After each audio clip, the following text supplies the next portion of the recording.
For real? Oh, no. Chris!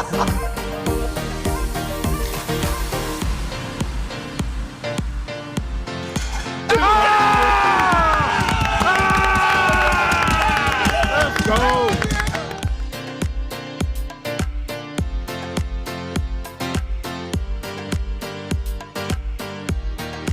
Boston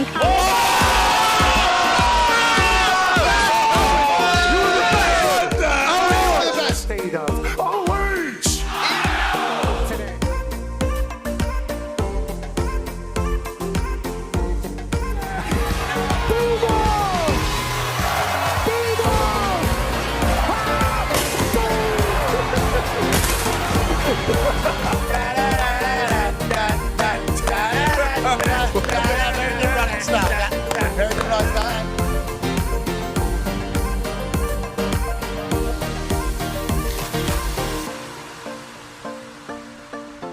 In Berkeley, California. You got it.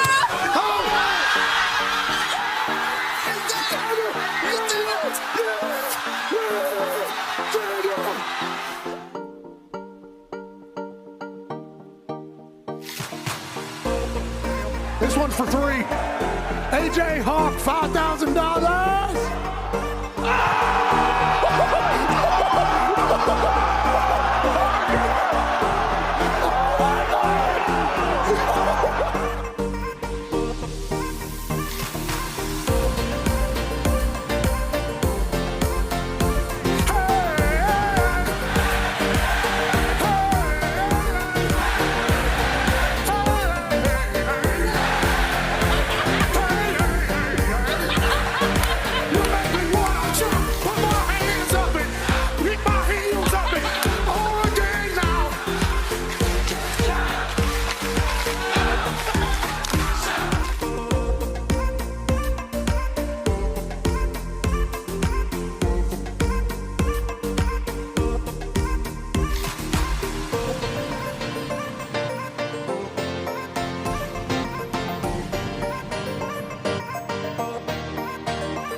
USA! USA! USA!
The following program is a collection of stooges talking about happenings in the sports world. It is meant to be comedic informative. The opinions expressed on this show do not necessarily reflect the beliefs of their peers, their boss, or ESPN. There may be some cuss words because that's how humans in the real world talk. If you are young, please seek permission before watching any further. Hey, Why? let's go. This show stinks, and the fact that you listen, we are very, very thankful for. McAfee on the line with a gorgeous assist. The all-time leading tackler for the Green Bay Packers. You pink. Damn it! Be a friend, tell a friend something nice could change their life.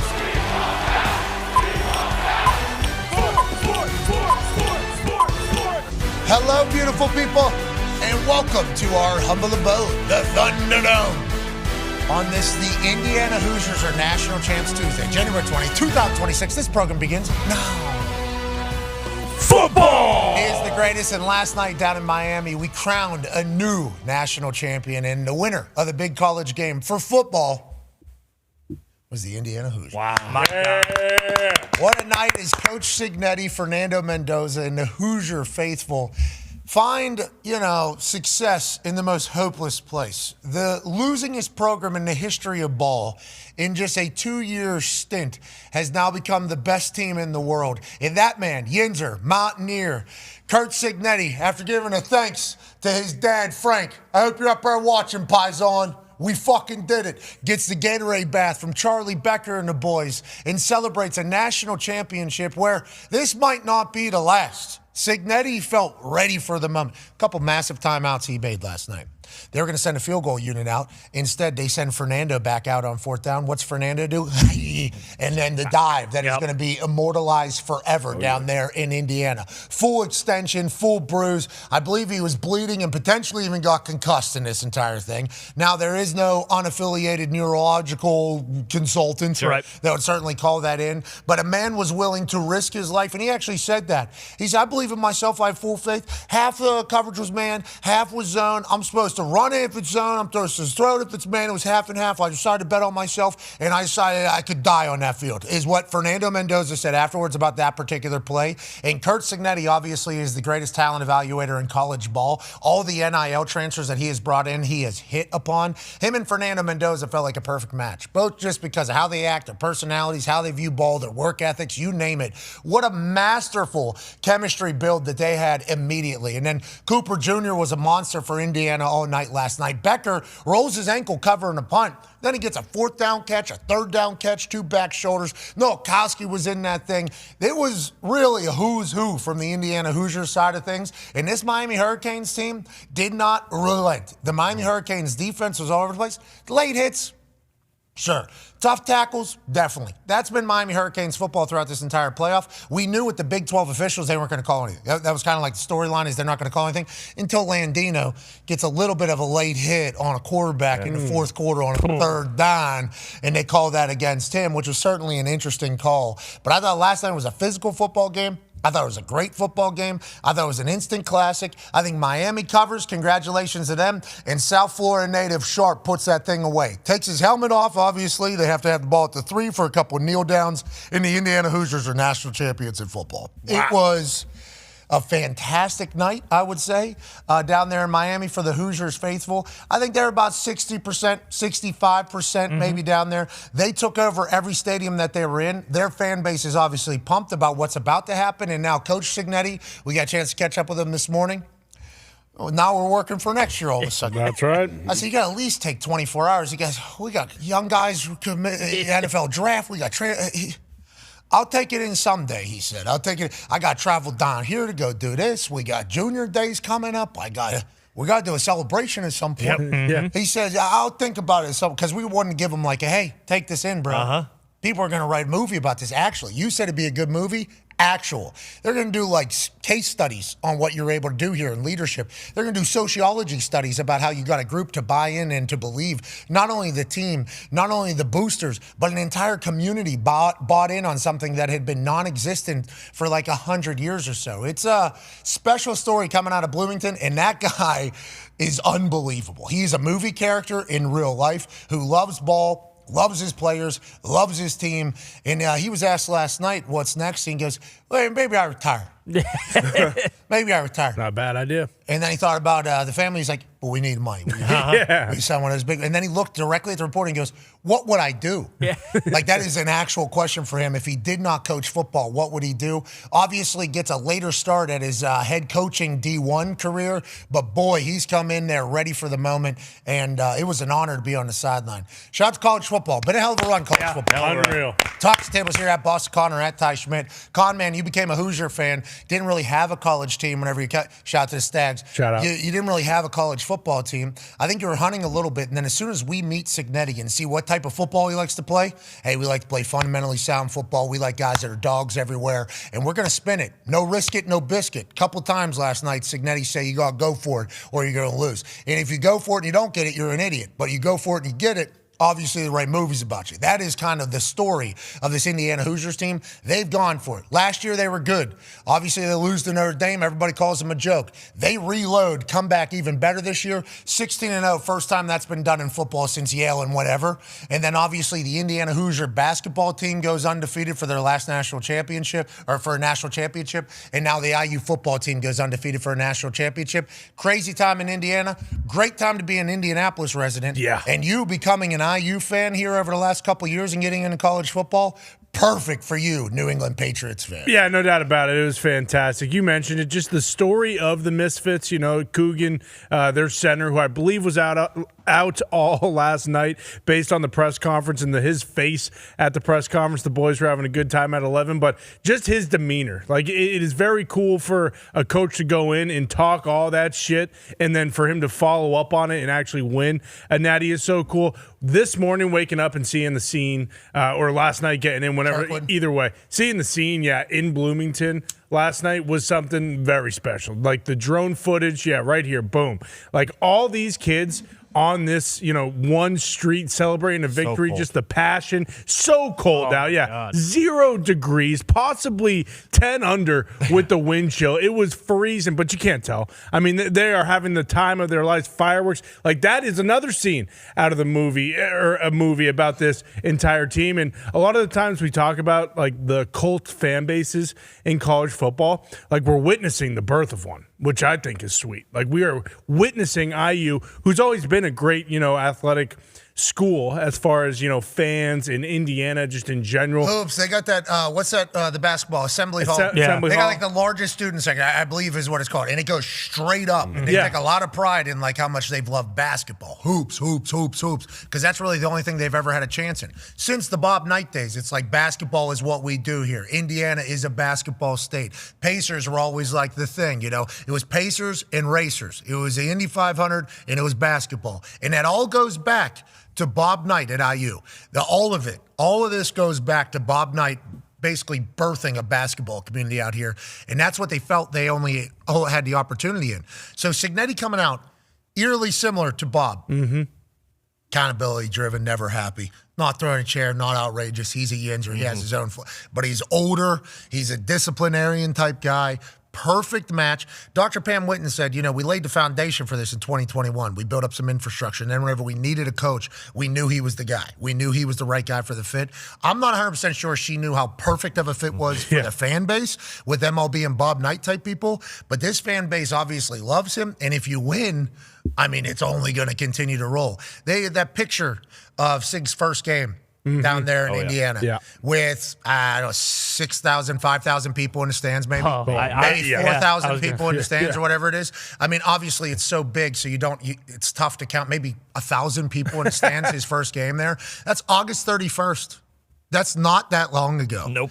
Okay, so for what he's been able to do, what he's been able to remain and keep people committed to the program, it's insanity. And now he's got to worry about guys leaving early. He's got to worry about who's coming in the transfer portal. He's got to worry about the celebration that they got to plan for the national championship. He's got to worry about going to other places because maybe he's getting acknowledged and honored for things. It's like, what an insane run. Strength coach getting paid the highest amount of money any strength coach has ever been paid to go down to Tennessee. He's a massive piece of this entire thing. Fernando Mendoza talked about how he added 15, 20 pounds this year strictly because the strength coach was like, you have to get bigger. It's like all of it is so special down there. And to your point, it does feel like it's only starting. Oh, yeah. And like Rose Bowl, Indiana Hoosiers fans were like, yeah, can't wait to travel all the way out there, drive on 2-lane road to get down there. How many hours we got to wait in traffic? 4? Sick. The Hoosiers are in the Rose Bowl. We'll go there. Peach Bowl, other side of the country. Oh, sick. Can't wait to go there and just kind of celebrate this entire thing. National championship. It's a Miami home game. Most expensive tickets in the history of college football playoff. Yes. I can't believe we get to go watch the Hoosiers play football right now. That is how the fan base kind of views the football team. And last night was a celebration of it, and it's only going to expedite the entire process, obviously. Yeah, it seemed like last night, especially like if you went to a Big Ten school and you have been watching Indiana, for most of your life, it seemed like a lot of the fans were kind of in like the, hey, we may never get this opportunity again. So, yeah, this is the most expensive ticket ever. But, like, I love the Hoosiers. I need to be there. And then after the game, after they win, like, it's the expectation now. And they're in a perfect spot because, like you said with Sig, like he mentioned, should I retire? Like, well, what else am I going to do? He's already turned, he could have taken any the job. Penn State job. Yeah. I would assume that if his lawyer, he has a lawyer, doesn't have an agent, has a lawyer from Birmingham who does all this shit, I guess, for him.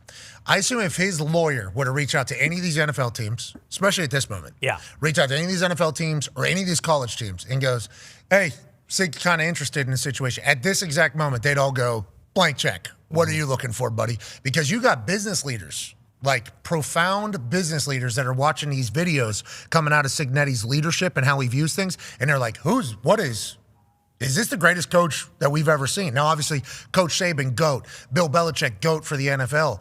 But, like, the way Sig talks, the way he operates, and the way he's been able to turn this over so quickly, he's got the entire world noticing, like, how special of a story happening down there in Bloomington. Yeah, and I think a lot of people like to take that and be like, well, it's overblown. He's a college football coach. Maybe he's not. But because we talked with Saban yesterday about the stars and, how it's based on the recruiting, companies that give these out.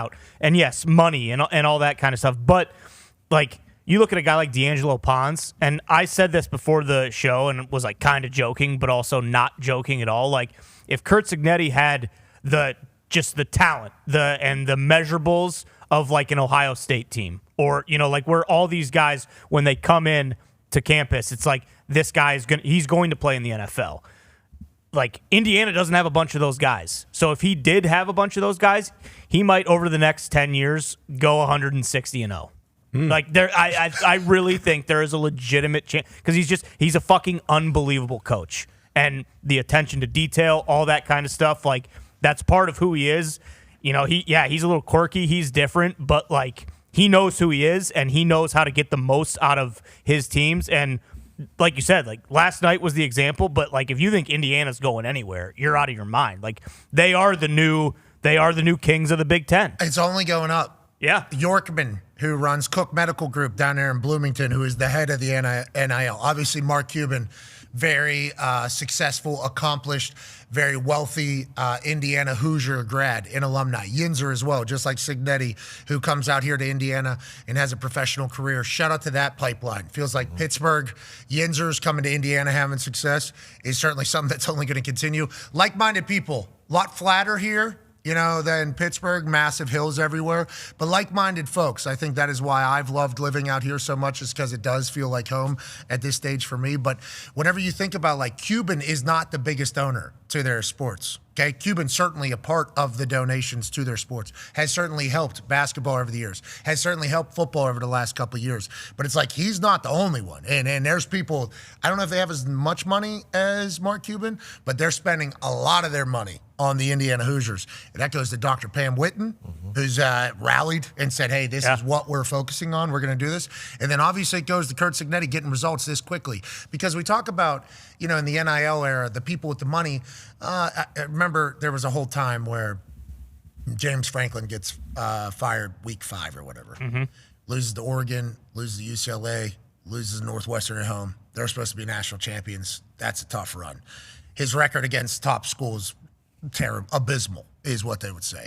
Now, granted, those top schools, would they go on to become national champions? Just like Dan Lanning in Oregon's kind of staring down right now. Hey, you got your ass beat in these games. He was like, yeah, to who? The national champions. So maybe we talk about that. He might fall into that conversation. But then there was an immediate just because the people who give the money to Penn State don't want James Franklin, like they shouldn't have any say or whatever. It's like, okay, well then you're not going to get their money. And if you don't get their money, then you're not in the game anymore.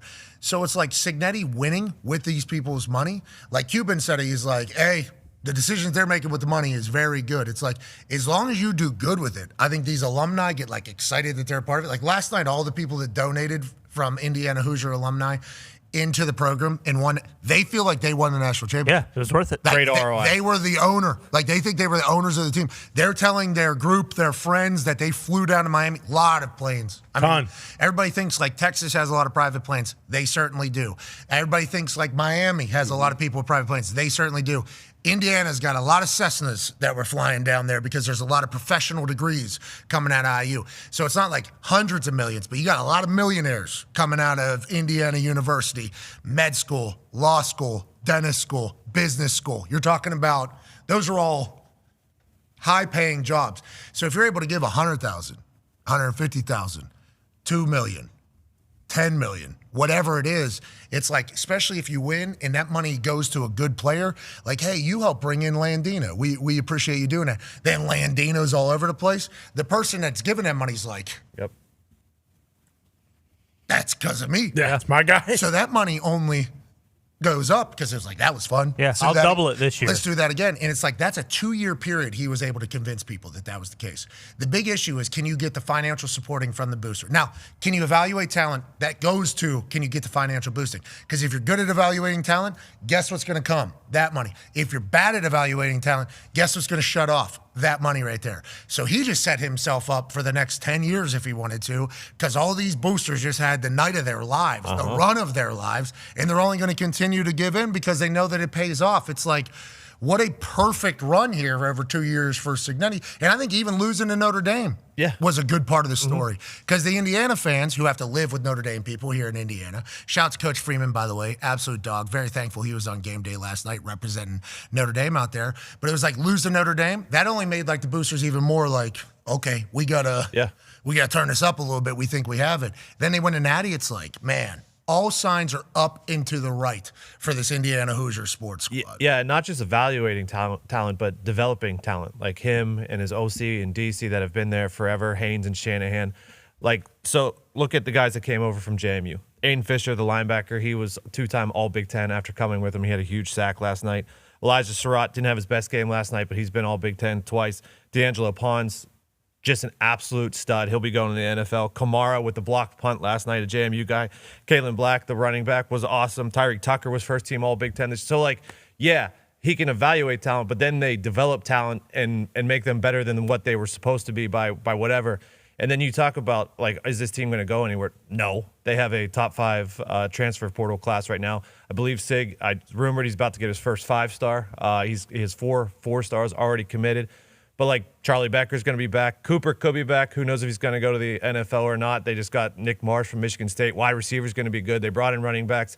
Their left tackle said he's coming back. They got a great O-lineman from Wisconsin. Like, they're just going to come back with the guys that they brought in and the guys that they have. And as long as they have that culture, like, they're going to be good for a long time. Yeah, and Sig isn't going to let that culture go. And the alumni aren't going to let the money stop flowing in there. I think it's good for college football that the largest alumni base is going to be around for a while. Now let's go to the other side of the coin. 9-year NFL vet, Broward County Hall of Famer. Ladies and gentlemen, Darius J. Baller's here. D-Butch, we saw you potting. No, I wasn't. Yeah, we saw you potting for a little bit, and then you said, wait, this is a national championship game. Miami's playing in it. We're in Miami. This is a cool moment. You had to, I think, do a couple motivational speeches to yourself to get yourself into a spot of like, yeah, thankful to be here, lucky to be here. But when it was 10-0 and Indiana was up, and they get the ball back right before half and kind of just let it kind of run down, and then they throw a Hail Mary and it doesn't work out. Then they get the ball to start the second half. It's like that could have been 13, then that could have been 20. Like that could have been 20-0 Indiana there with 2 more series. And then this Miami team fought. Like, I think the best thing about this Miami team that we've seen throughout the entirety of college football playoff is they answered the bell, let alone with explosive plays with Mark Fletcher, who's an absolute dog, this guy. Got into a little something after the game there. That's certainly going to be talked about. Everybody around Mark Fletcher says he is a great human being. His interaction with Fernando Mendoza was obviously very sentimental and everything like that. He was a huge piece of the Hurricanes puzzle, a season and into the playoff run or whatever the case is. But it's like they answered the bell every single time. And then Cristobal comes out afterwards, gets emotional in the hallway, and Cristobal's not really an emotional guy. You could see him though. The big bear was trying to hold back. He was. Oh yeah. There was a couple coming as he was talking about what that locker room did for the U, what that locker room did for Miami, what that locker room did for the school. He talked about like for the first time in 25 years, it felt like how it was supposed to feel because of who was in that locker room right there. So that's obviously a rough way to end a season. But for the Miami Hurricanes, I think you zoom out a little bit. good place, great place. What a run, even though you lose to the Hoosiers. Yeah, absolutely. I'm sure they feel terrible today because you only get, so many opportunities when you're on this stage. You talked about it being 25 years since they won one. And you talk about a program in an area that's kind of hotbed for talent. So you get to that mountaintop and then you come up short. You see the confetti. You see the celebration with Indiana on your home field. That's going to be a tough pill to swallow. And you know this, like, you never have that same team. It's never going to be that same group of guys, the coaches, the players, all of the staff, the men and women behind the scenes who play whatever role they play. But they fought. They left it all out on the table.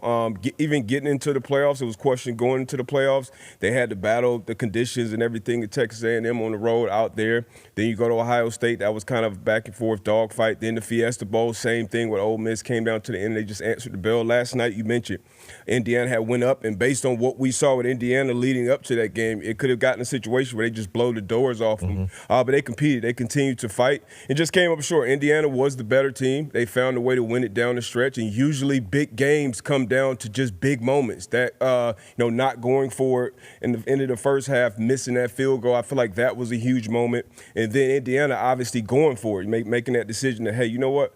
We're not going to live in our fears. We're going to go out here and win it and put the ball in our best players' hands. And Fernando made an unbelievable play that will live in history forever. And then the play call. The play call was great as well because, that defense and that team, when you think about Miami, the first thing you think about is the game records off the edge. We saw them dominating all playoff run, Ruben Bain Jr. and Akeem Messidor. So you use their strength against them. You know they're going to get upfield on 4th and 5, 4th and 4, and then you use that quarterback draw. And then he made a phenomenal play to jump cut, ran over a backer, took 2 tremendous shots, and then dove into the end zone. So it came down to moments, and they made the plays. The other 4th down to Charlie B., he stepped up and made unbelievable catches down the stretch. It was just an all-around tone, named all the names who made huge plays in this game, and that's what it's going to come down to. And it ended with Jamari Sharp going up and intercepting it to close it out. Another Miami kid. What do you think happened on that play? What do you think happened on that play? I think Keelan Merritt, I don't think he expected the ball because on the snap you saw the safety get off the hash and go over the top. And usually when you have, it's like a receiver's cloud, he's basically double covered. So he's like, okay, I'm not going to be in this progression. Carson Beck probably going to go somewhere else. But Beck probably made his mind up pre-snap, I'm assuming, that I'm going to Keelan. And Jamari Sharp did a great job. He didn't have another threat in the flat. He just continued to sink back, have his eyes on the quarterback, and then go up and high point it and get the interception. I'm sure Beck, obviously you hate this. This is the biggest moment. This was 40 seconds on the clock. Was this first down? I believe first down, so you had other opportunities, and you just threw it up there. I think Keelan took the blame for it after the game, which, a good teammate will. But he thought he was running a distraction route right there. Yeah, so he goes all the way out to the sideline. Let me get these guys as far away from the play as possible. Yeah, you can see his helmet on the other angle kind of from behind him. You can just see his helmet, not even looking back at the quarterback, but looking at the safety. So once you see that, you're like, this ball's not coming to me. I got 2 guys on me. Somebody else has to be open. So it was a bad read. It was a bad throw, but it happens in this moment. There were other opportunities for Miami to win this game, and it just comes down to making plays, and Indiana made more plays. Carson Beck, by the way, in my eyes, stock up. That obviously not a good play, and I think he wanted to throw it to Marion. Marion made a lot of plays for him. Not that Malachi Tony hadn't, C.J. Daniels hadn't, Alex Bauman, number 87. Yep. Yeah. He gets thumped. Cool. He might have his own highlight reel of taking monster hits throughout the season. It's, he's wearing 87. He's a massive white tight end. So you immediately think to yourself, oh, Gronkowski, right? Because that's just how it's going to go forever. And then you remember about Gronk. What was Gronk's thing? Well, because he was so big, he took so many big shots. And it was like, that's why he had some back issues coming out. And that's why, when he was playing, he's the most dominant guy on a football field. But he was taking huge shots every single, let alone people trying to saw off his knees, everything. Yep.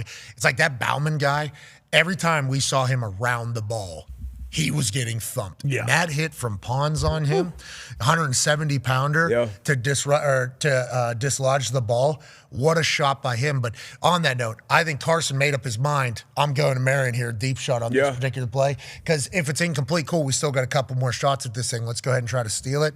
Obviously, it doesn't work out because of a miscommunication, almost like Caleb and DJ Moore on how the game would end there.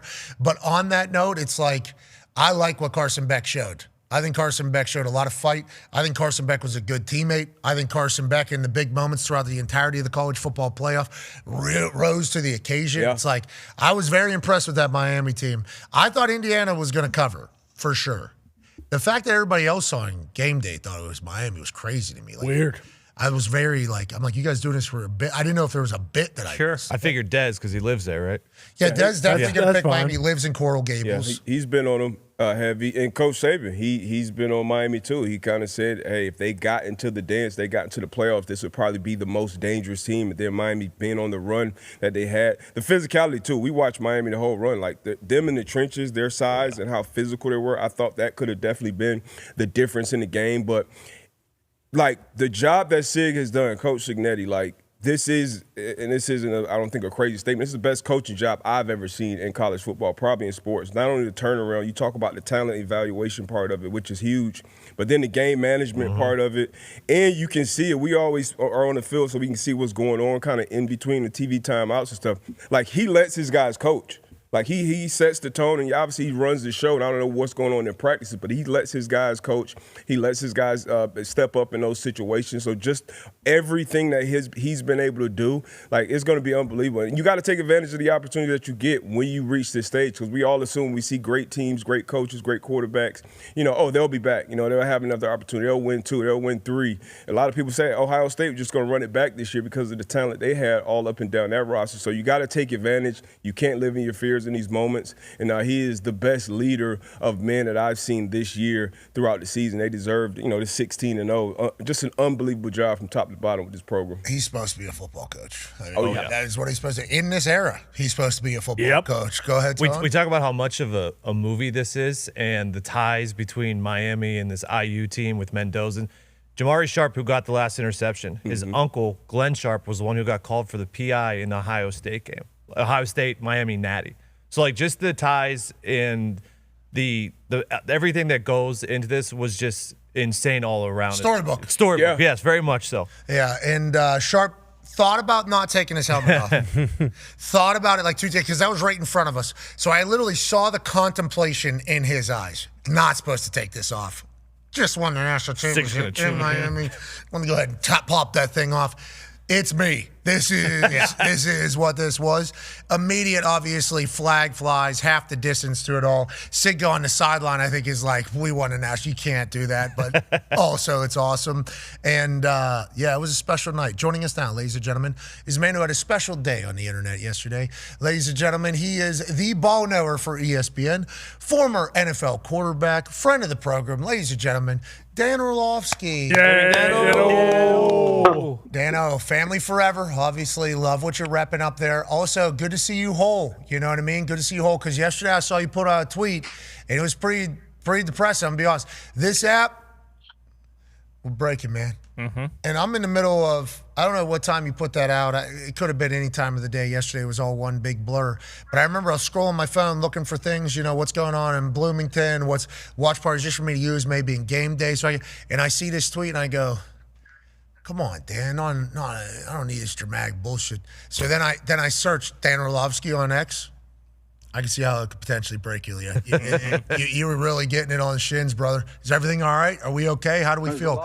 Long day on the internet. Long day on the internet. Are you back in the batter's box, or what do we do? Shake it off. I'm here. Absolutely. Yeah. Who hates you? New day. How do Indiana fans feel about you? Have you been on Indiana? Or have you been against? No, I picked Indiana. Yeah. I feel like the Indiana fans. I got support from the Indiana fans. The people who hate me the most right now, I believe, are anyone from New England. Yes. Mainly the Irish, I would imagine. I believe people from Baltimore have hated me for well over a year. I think the people in Chicago dislike me pretty significantly. So I've got some groups of people who hate me right now. Okay, so obviously you earned these things. So groups of people. I don't know about that. Yes, you did.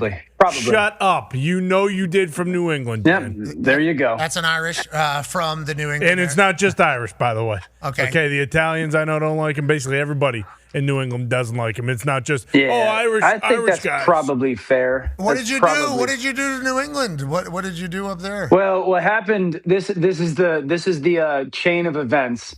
So for the great majority of this season, I have spoke glowingly about the Patriots, mainly the offense. Don't do this whole and thing. rightfully Just so. say what you did yesterday, Dan. Can you We don't shut have up? to go all the way back, though. It's just what you did yesterday. I'm sorry. Yesterday. Okay. And so then going into the game, I truly felt that Houston, because of their defense, would go there and win. They don't. I think a huge part of that reason why, even though the defense was outstanding, was, the play of CJ. CJ just was bad. I mean, there's no other way for me to categorize it. And bad in ways that we just haven't seen CJ be bad. Certainly a guy of his caliber. And so yesterday on Get Up, I said, Houston wins that game with 31 other quarterbacks. And that, I think a lot of the Patriots fans took this as a shot to New England. It wasn't intended to be that. It was more to put the context of like, listen, Shot at CJ. And even while I'm saying it, Pat, I go, and credit New England. They made crucial plays in big moments. Drake had some big time throws. But I think Patriots fans took it as a slight to being like, oh, nothing the Patriots did mattered. No, of course it did. It was just to put in the context of like surprisingly how bad CJ played and how much he hurt the team. And so it was probably a little aggressive. Yes, probably a little bit aggressive. Like, yeah, you Orlovsky did a little bit. You Orlovsky did a little bit. But on that, probably the better way for me to say it is CJ Stroud did the one thing CJ Stroud couldn't do, right? Just give the ball to the other team. Like that interception, the first one, that's on first down. This interception, that's on first down. The one that goes off Hutchinson's hands, I'm not putting on CJ. This is not his fault. I can nitpick and say maybe get the ball down in his body, sure. And then the one right before the half, it's on first down. So 3 out of the 4 interceptions are on first down. And they're just head-scratching decisions and throws.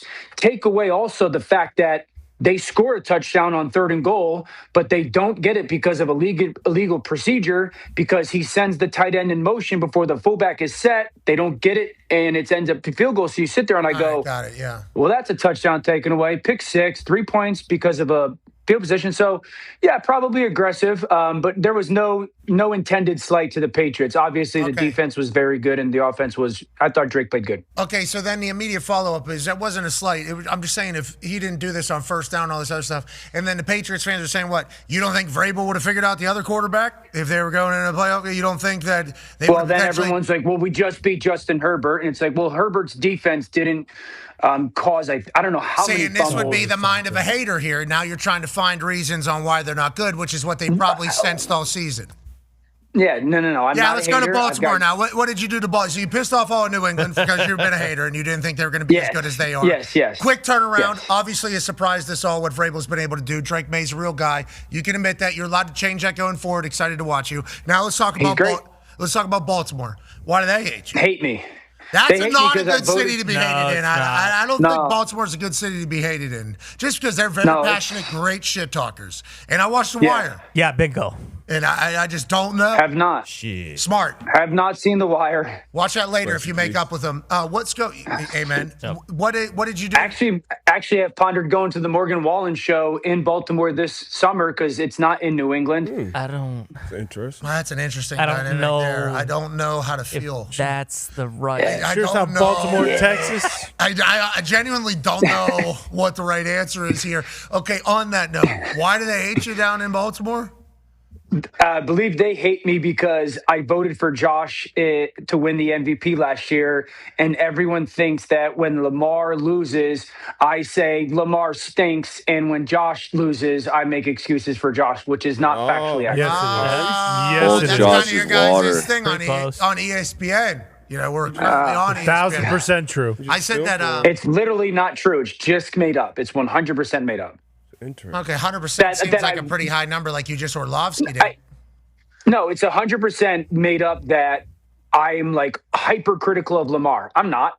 Lamar lost in the playoffs last year, and I was one of the people who was like, I can't pin this on Lamar, even though he has the 2 turnovers. And I'm like, one of those turnovers are plays that Lamar 49 out of 50 times makes something great out of. And so I have nothing but love for Lamar. I voted for Lamar the year before, Dan, an MVP. Dan, what? When the Bills got beat, this weekend. All you were doing was bitching about the officiating. Yeah, and were you kicked out of your X account? Was it not working? Like, what was happening? I didn't see anything coming up whenever Josh Allen was. I didn't talk about the Bills game much yesterday. We didn't talk about it because the McDermott firing. Yeah, which was another reason people from Baltimore were mad. During the game? Yeah. During the game. What'd you say, Connor? Well, there's a lot of things to address here, it seems like. People were mad about the fodder around the McDermott firing because the reasoning was, hey, if you don't win enough, you got to make a change. Yeah, there it is, results-based business. I understand the move. And then the Harbaugh firing, Orlovsky said kind of the opposite thing. Like, I don't understand how you could do anything like this at all. Oh my gosh, dude, this is my world right now. One happens in real time, which is the McDermott firing. That's what happened. One, Harbaugh happened not in real time. It was hours after we commented on. I literally said the same thing on NFL Live about the McDermott firing that I said about the Harbaugh firing. Is it the right decision? No, because I have no idea what the next answer is. I have no idea who that next coach is going to be and how good he'll be. Two, you're not going to find a better coach than Sean McDermott out on the market right now outside of Mike Tomlin. We know he's not coaching. I said the same thing about Harbaugh. Just people make stuff up. Okay, so thank you for clearing the air there. I don't know if people are going to believe you. Maybe you should rip the clips and post them. You're very active on X, except for whenever the guys you like and put the damn wagon on are playing bad, which is what some people have kind of noticed as well. But hey, you're trying to back your thoughts. It's your business. I mean, your thoughts are your business. Your opinions are your business. I understand you got to stand by them. And then let's go to Chicago. What'd you do to them? I think Chicago people hate me. I don't know necessarily the why. I guess I said because it was going to take some time for Caleb to master Ben Johnson's offense, and I know if it was going to be the perfect match. Still stand by that. Obviously, the match has worked out, but I don't believe he's mastered the offense yet. No, but I think just because of that. So you're holding the line with you're in a three-front war right now. I think it's probably more. There's probably little militias all around that are certainly ready to get in. But you're holding the line. You're holding the line against Chicago. You're saying, nah, I don't deserve this one here. Okay, I'm going to go to battle here. New England, okay. Maybe. I could get the New England one. I could get it. I could understand it. Yeah, and you're from Connecticut, you kind of understand the humans up there. You're probably doing a little bit. It's like whenever I talk about soccer. I grew up in the soccer world. Very easy, just you guys run a farm league over there in France, don't you? Just the entire country now is upset about me, some stupid American talking about their league. I feel like you do that to New England because you potentially enjoy it. And then for Baltimore, I'll tell you what, I think you get on their bad side, that's forever. Yeah. That seems like just a town. Go to that Morgan Wallen show. Yeah. That might. Yeah, get a microphone. I think I'm going to look into the show in Indy or Pittsburgh. Yeah. Yeah. Oh, I think there's probably some other cities too. I don't know. Boston. Indy's pretty good. All right. Let's move along. Let's talk about current ball. Last night, we watched the Indiana Hoosiers do something that is maybe the best lower third we've ever had.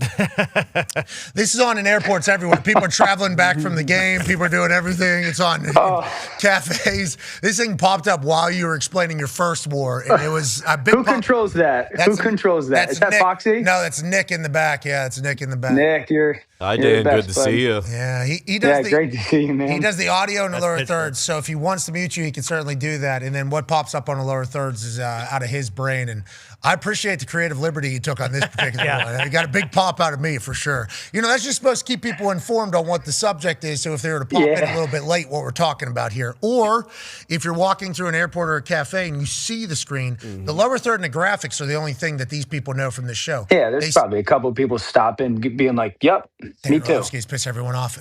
Finally, ESPN's telling the truth. And then they move forward. Now, I said something to Robin Roberts yesterday whenever Reese said to Robin, she said, Reese said, my old Sports Center co-host used to do it back in the day. Robin was like, those are good times. And I was like, that was back when ESPN was good. I said that on game day, clearly something I would say in the moment.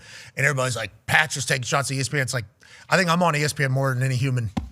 At this point, I think I am on ESPN more. That was a shot directly at everybody saying ESPN's terrible now because of us. Yeah, and everybody was like, McAfee just killed everybody at ESPN. It's like, no, that was That was me saying this is what people say about what we've done to sports as a whole. But also, I guess, Dan Orlovsky is done too, So when we have this thing down here, Robin Roberts is like, I fucking built this place for what? For Orlovsky to start a war in 3 different cities with 15 different militias? That's why Reese and Robin doing SportsCenter, that was back when ESPN was good. And we're both to blame for that, Dan. I think you a little bit more than me, even though I get lumped in all those things. But I do appreciate that you hop into batter's box. And once again, I would like to let people know, his opinions are his business, though. So, like, he's certainly going to want his opinions to be right and be good. So everybody's like, oh, he's just trying to justify himself. It's like, but that's kind of the game. That's his entire job. Like, that is actually. I hate when I'm wrong. I literally hate it. I hate it more than I can express in words. You love when you're right. God, you love when you're right, though, don't you? No doubt. You remember when I said this? And it's like, Dan, how many other things you say that? I don't know. But I do remember. I don't know if you remember this. All right, let's talk about last night. Congrats to the Hoosiers. We're incredibly pumped to be in Indiana. At the time, the Indiana Hoosiers football team is having a movie-like, once-in-a-lifetime, historic generational type rebuild and run. On that note, the quarterback felt perfect for the head coach. Go ahead, Tone. Yeah, Dan, he did, and we have now seen Fernando 3 straight games with our own eyes, and we've watched every single throw, not only on the field, but also on the sideline when he is warming up, and the ball is never not a perfect spiral. And we've seen him make every throw. We've seen outs from the far hash. We've seen deep balls to Charlie Becker, in routes, quick routes, whatever. Now, there's a lot of people, we think Mendoza's a guy. Like, that is what this show thinks. But there's a lot of people out there who say he shouldn't be the number 1 overall pick, or he'd be the worst number 1 overall pick for a quarterback in a while. A lot of people, just because they run so much RPO, are downgrading him for that, even though he does not call the plays. So I don't know if you hold that against him as well. But what are your thoughts as a pro for Mendoza? Yeah, I thought it was the most impressive game of his college career for me when it comes to how he handled struggle. It wasn't flawless. It wasn't as easy or as dominant as it's been. This game was a little bit more representative of what life is like for quarterbacks in the NFL. It's not just the easy process of you're up 21-0 and you can kind of coast. There was pressure. There was huge pivotal moments. There was having to make tough decisions or tough throws with the football. It was getting beat up physically. And then obviously moments of having to be clutch and being at his absolute best when it was needed the most. And I think that would be the biggest takeaway. You know, I saw a video on the internet pregame. I believe it was Mark Davis and Brady down there on the field. Spytek as and well. I would just have to imagine. Go ahead. Spytek was there as well. I think it was Brady, Mark, Spytek. I think it was the entire I would have to imagine just knowing a little bit about Tom. Like, I would imagine Tom was just watching all of the stuff most intently outside of the actual play, of how he dealt with the good stuff, how he dealt with the bad stuff, what was his interaction with teammates, how he handled third downs, what was he like in the huddle, what was he like on the sideline, what was he like coming out of the huddle on that 4th and 5 when he back shoulders Becker. Just watching the body language and the mannerism, I think you had to fall in love with. And listen, there's something to be said for competitive fire. Obviously, the young man's talented. He's athletic. He's big. He's tall. He can spin it. But there is something about this unique, rare, competitive fire that he has that allows him to be his best when it's needed the most. So I haven't studied these guys intently like I will as we lead up into the draft. But I think last night has to make you, if you were a little bit of a doubter, it has to make you look at him differently just because the way the game went. Dan, I think when you watch the film, it's only going to, this dude's 6'5", 230 too. So that's a whole other element. And he can run. And you talk about his competitive fire, dude's a nerd. Like this dude is a nerd too, and he's out. He's a psychopath. It seems like. Yeah, and he's out at 11 with the boys too. You know, having beers. Yeah. It's like the guy is seemingly he's a football nerd, which is what we want. He loves the sport, loves showcasing that he loves the sport. He in the Big Ten game, first play of the game from Caden Curry, he gets upended, launch into here, has the moment where all the air leaves his body. Thought maybe he had a fractured ribs. He leaves for the game. People think it's over for him potentially. Like, this guy's done for the game. Then he puts the helmet back on, comes jogging out, and then he tells us, No lie, he cracked me pretty good. No pause. I mean, that guy got me pretty good, but that's football. I like getting back up there. He takes pride in all the things that you would want your starting quarterback to take pride in. Hey, I have a relationship with my entire team. Hey, I want to be tough. Hey, I want to know everything the defense is doing. And his arm talent is elite. It's like, I think he's generational, personally. From watching him, I think he's a generational quarterback.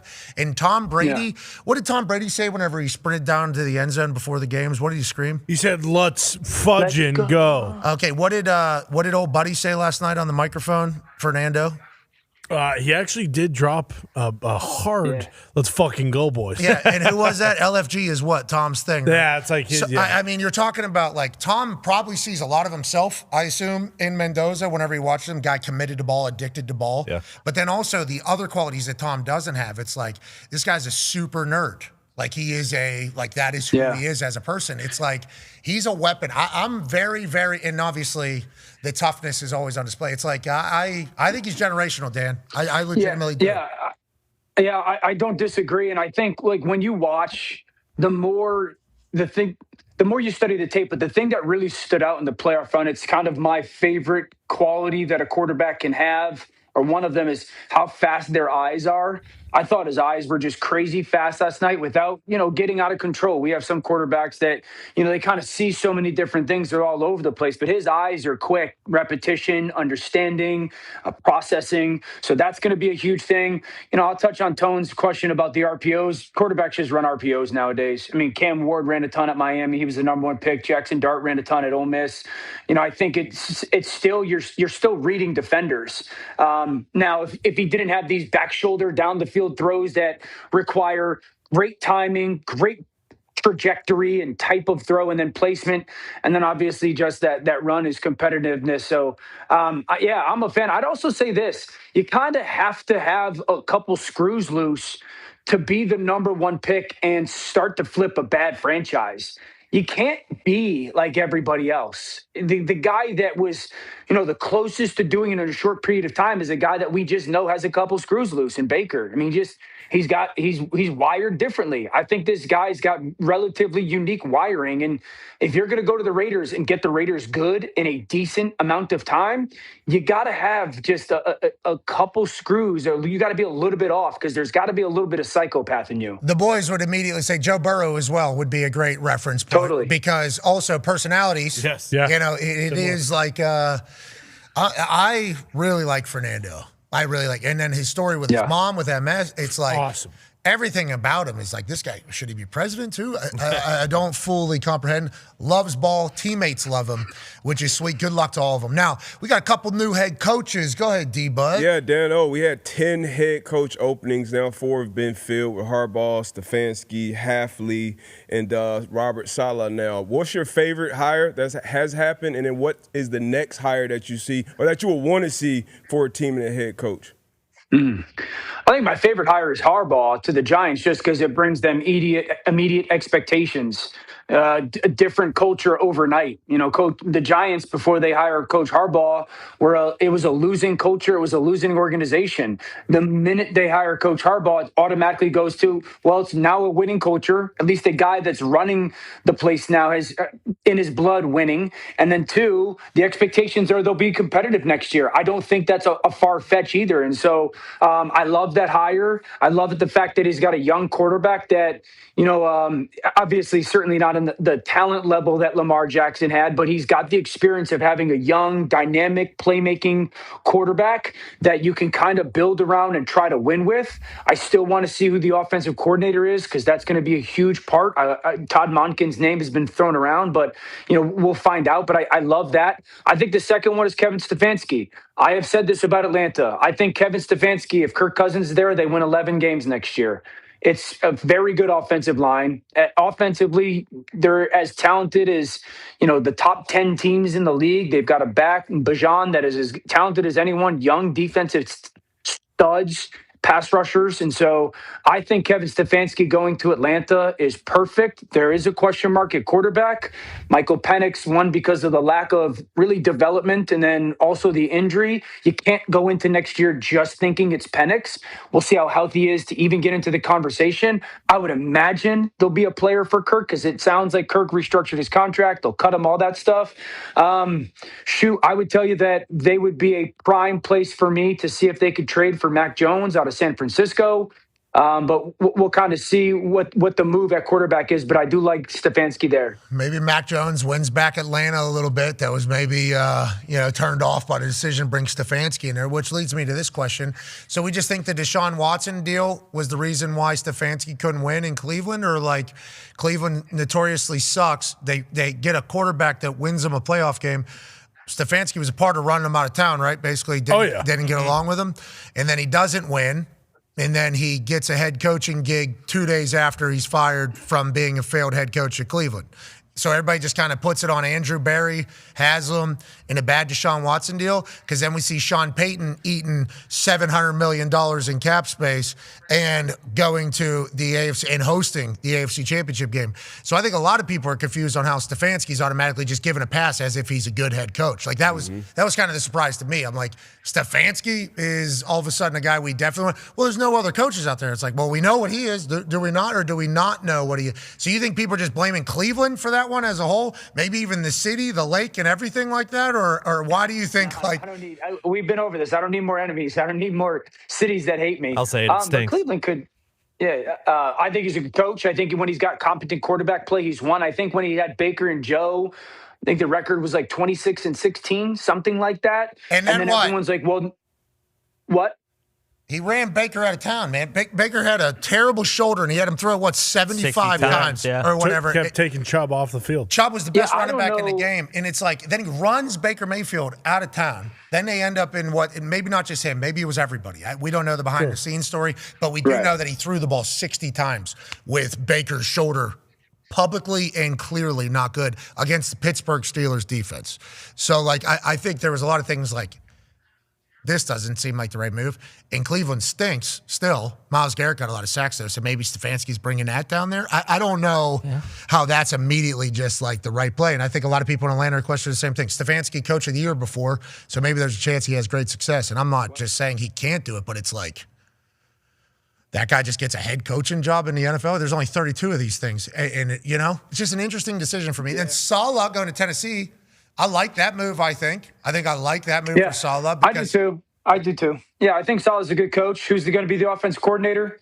That's really the thing that matters the most. It's like the Giants. Harbs is a great hire. The success of the head coach in these places in New York and certainly in Tennessee is going to be almost solely dependent upon who's the offensive coordinator and where do they take that young quarterback developmental-wise. I don't know if it's going to be Mike LaFleur.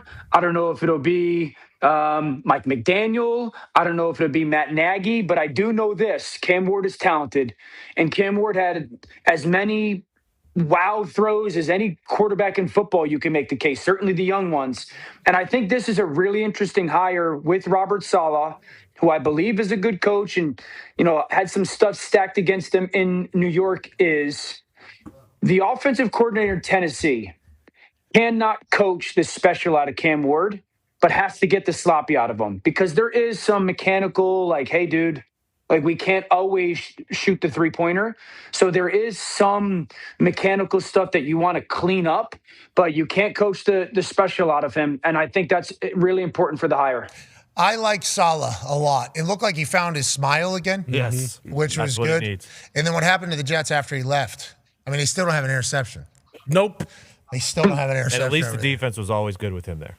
The offense was horrendous, but the defense was always good. And then the more stories we hear about behind the scenes, it's like, how did this guy? Yeah. I don't know how you do anything there. So good luck to him. We're happy football is giving him another opportunity. Speaking of football giving another opportunity, a big one, Con Man. Yeah, Dano, I would love to hear your thoughts. Not really, but I am going to ask you about him. Well, here's an opportunity to be a hater. Yeah, here you go. Basically just giving you a T-ball. Sean Payton, Jarrett Stidham. I believe New England is 0-4 in the playoffs on the road at Denver. So there are a lot of things stacking up against the team that you hate more than anybody, the New England Patriots.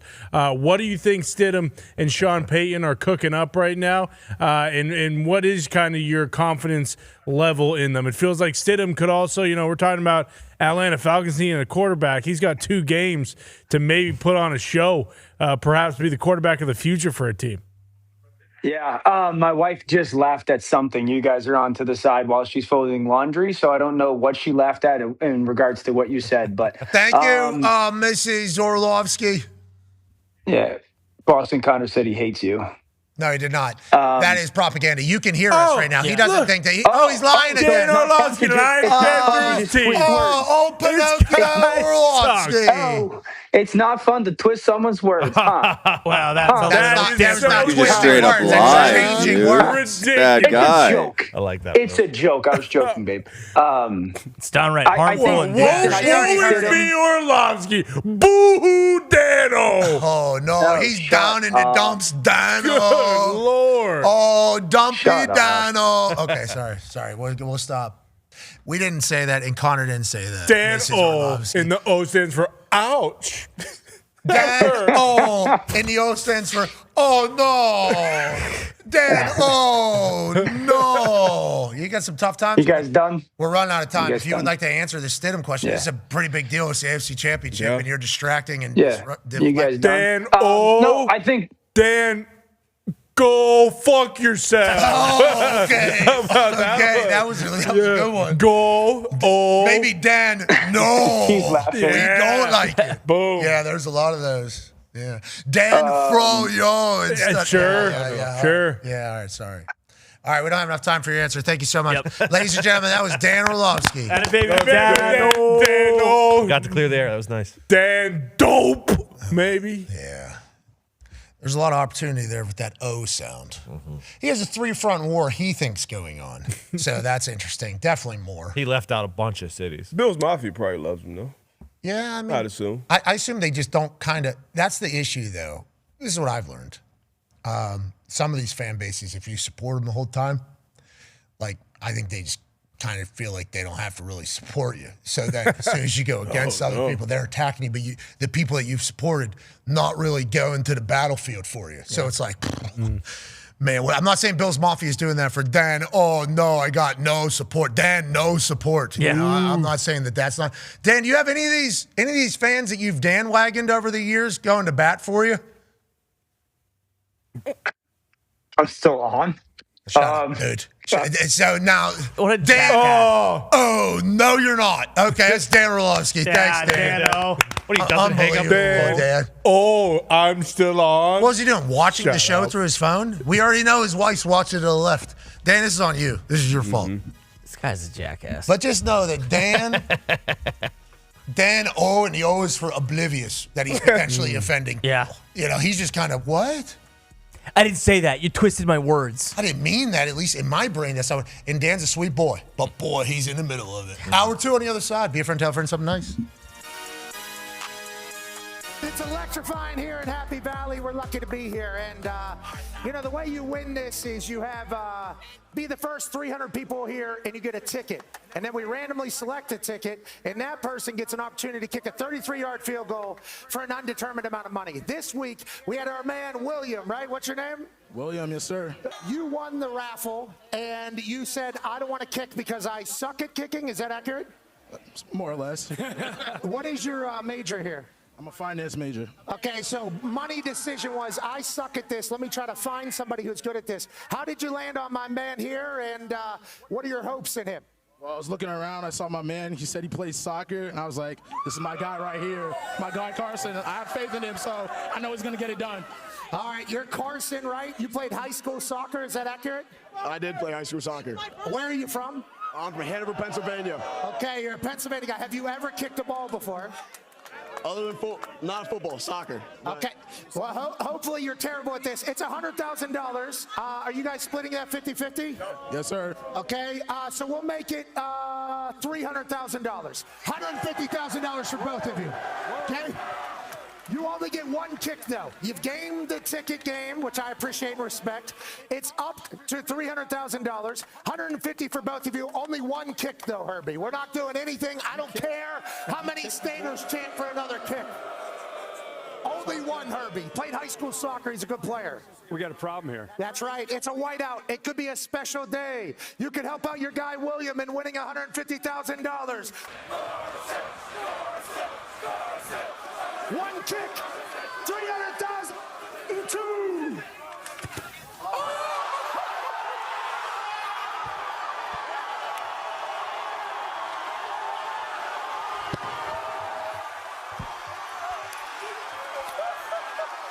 You got that.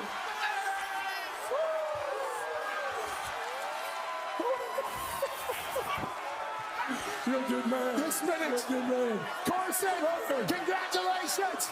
You crushed that. William, way to go. No, it has been an expensive year out here at the field goal kick. Carson, I'm proud of you, buddy. 300,000, 150 to you, 150 to you. Good finance decisions were made. And the first top 6 whiteout has a magical vibe and an expensive one. Roar! Roar! Roar! Thank you. Goodbye. Thank you. I think that might. Maybe they should have turned that around and said thank you to Pat. The following program is a collection of stooges talking about happenings in the sports world. It is meant to be comedic informative. The opinions expressed on this show do not necessarily reflect the beliefs of their peers, their boss, or ESPN. There may be some cuss words because that's how humans in the real world talk. If you are young, please seek permission before watching any further.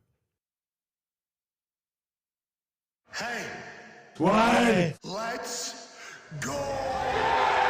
This show stinks, and the fact that you listen, we are very, very thankful for it. McAfee on the line with a gorgeous assist. The all-time leading tackler for the Green Bay Packers, you ping! Damn it! Your friend tell a friend something nice could change their life.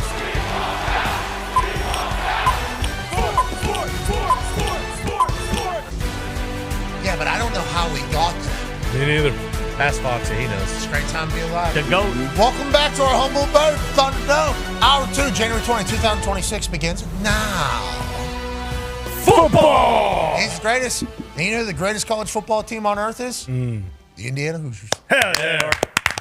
Last night, the Indiana Hoosier football team representing the Big Ten Conference. The Big Ten becomes the, I don't know how many conferences have done in the past. I'm going to say none. 3 straight national championships with 3 different schools representing the Big Ten. Obviously, the SEC has not had representative in the national championship and obviously hasn't had a national champion winner. And if you listen to Coach Saban, that might not be changing for some time with the NIL and the transfer portal in the North having a lot of universities that have a lot of successful graduates who have a lot of money that would maybe like to see their sport do well. Just like the Indiana Hoosiers have. 806,000 active living alumni from Indiana University schools. Not all of them coming through Bloomington, but the IU school system that is across the board.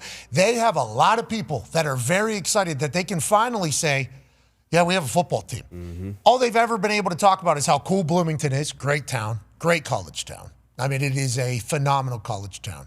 You know, a couple success stories coming out of there. Basketball team being great. Little 5 is one of the greatest celebrations and one of the greatest days on any campus across the entire country throughout the year. But now they get a chance to say, yeah, that's our school. And then they also get to say, oh, yeah, we're also doctors and lawyers and dentists and CEOs, CFOs, CMOs. Like, they have so many people that have been waiting for a moment to become loud about your Hoosierness, and they certainly have answered the bell. The alumni, the donors have answered it, and Kurt Cignetti has taken a school with no hope to the promised land. And that is that's a beautiful thing that only sports can provide, and we're incredibly lucky that we're there and that we're in the sports world as a whole. Talkster Tables here at Boston Connor and at Ty Schmidt. Sweet hats today, boys.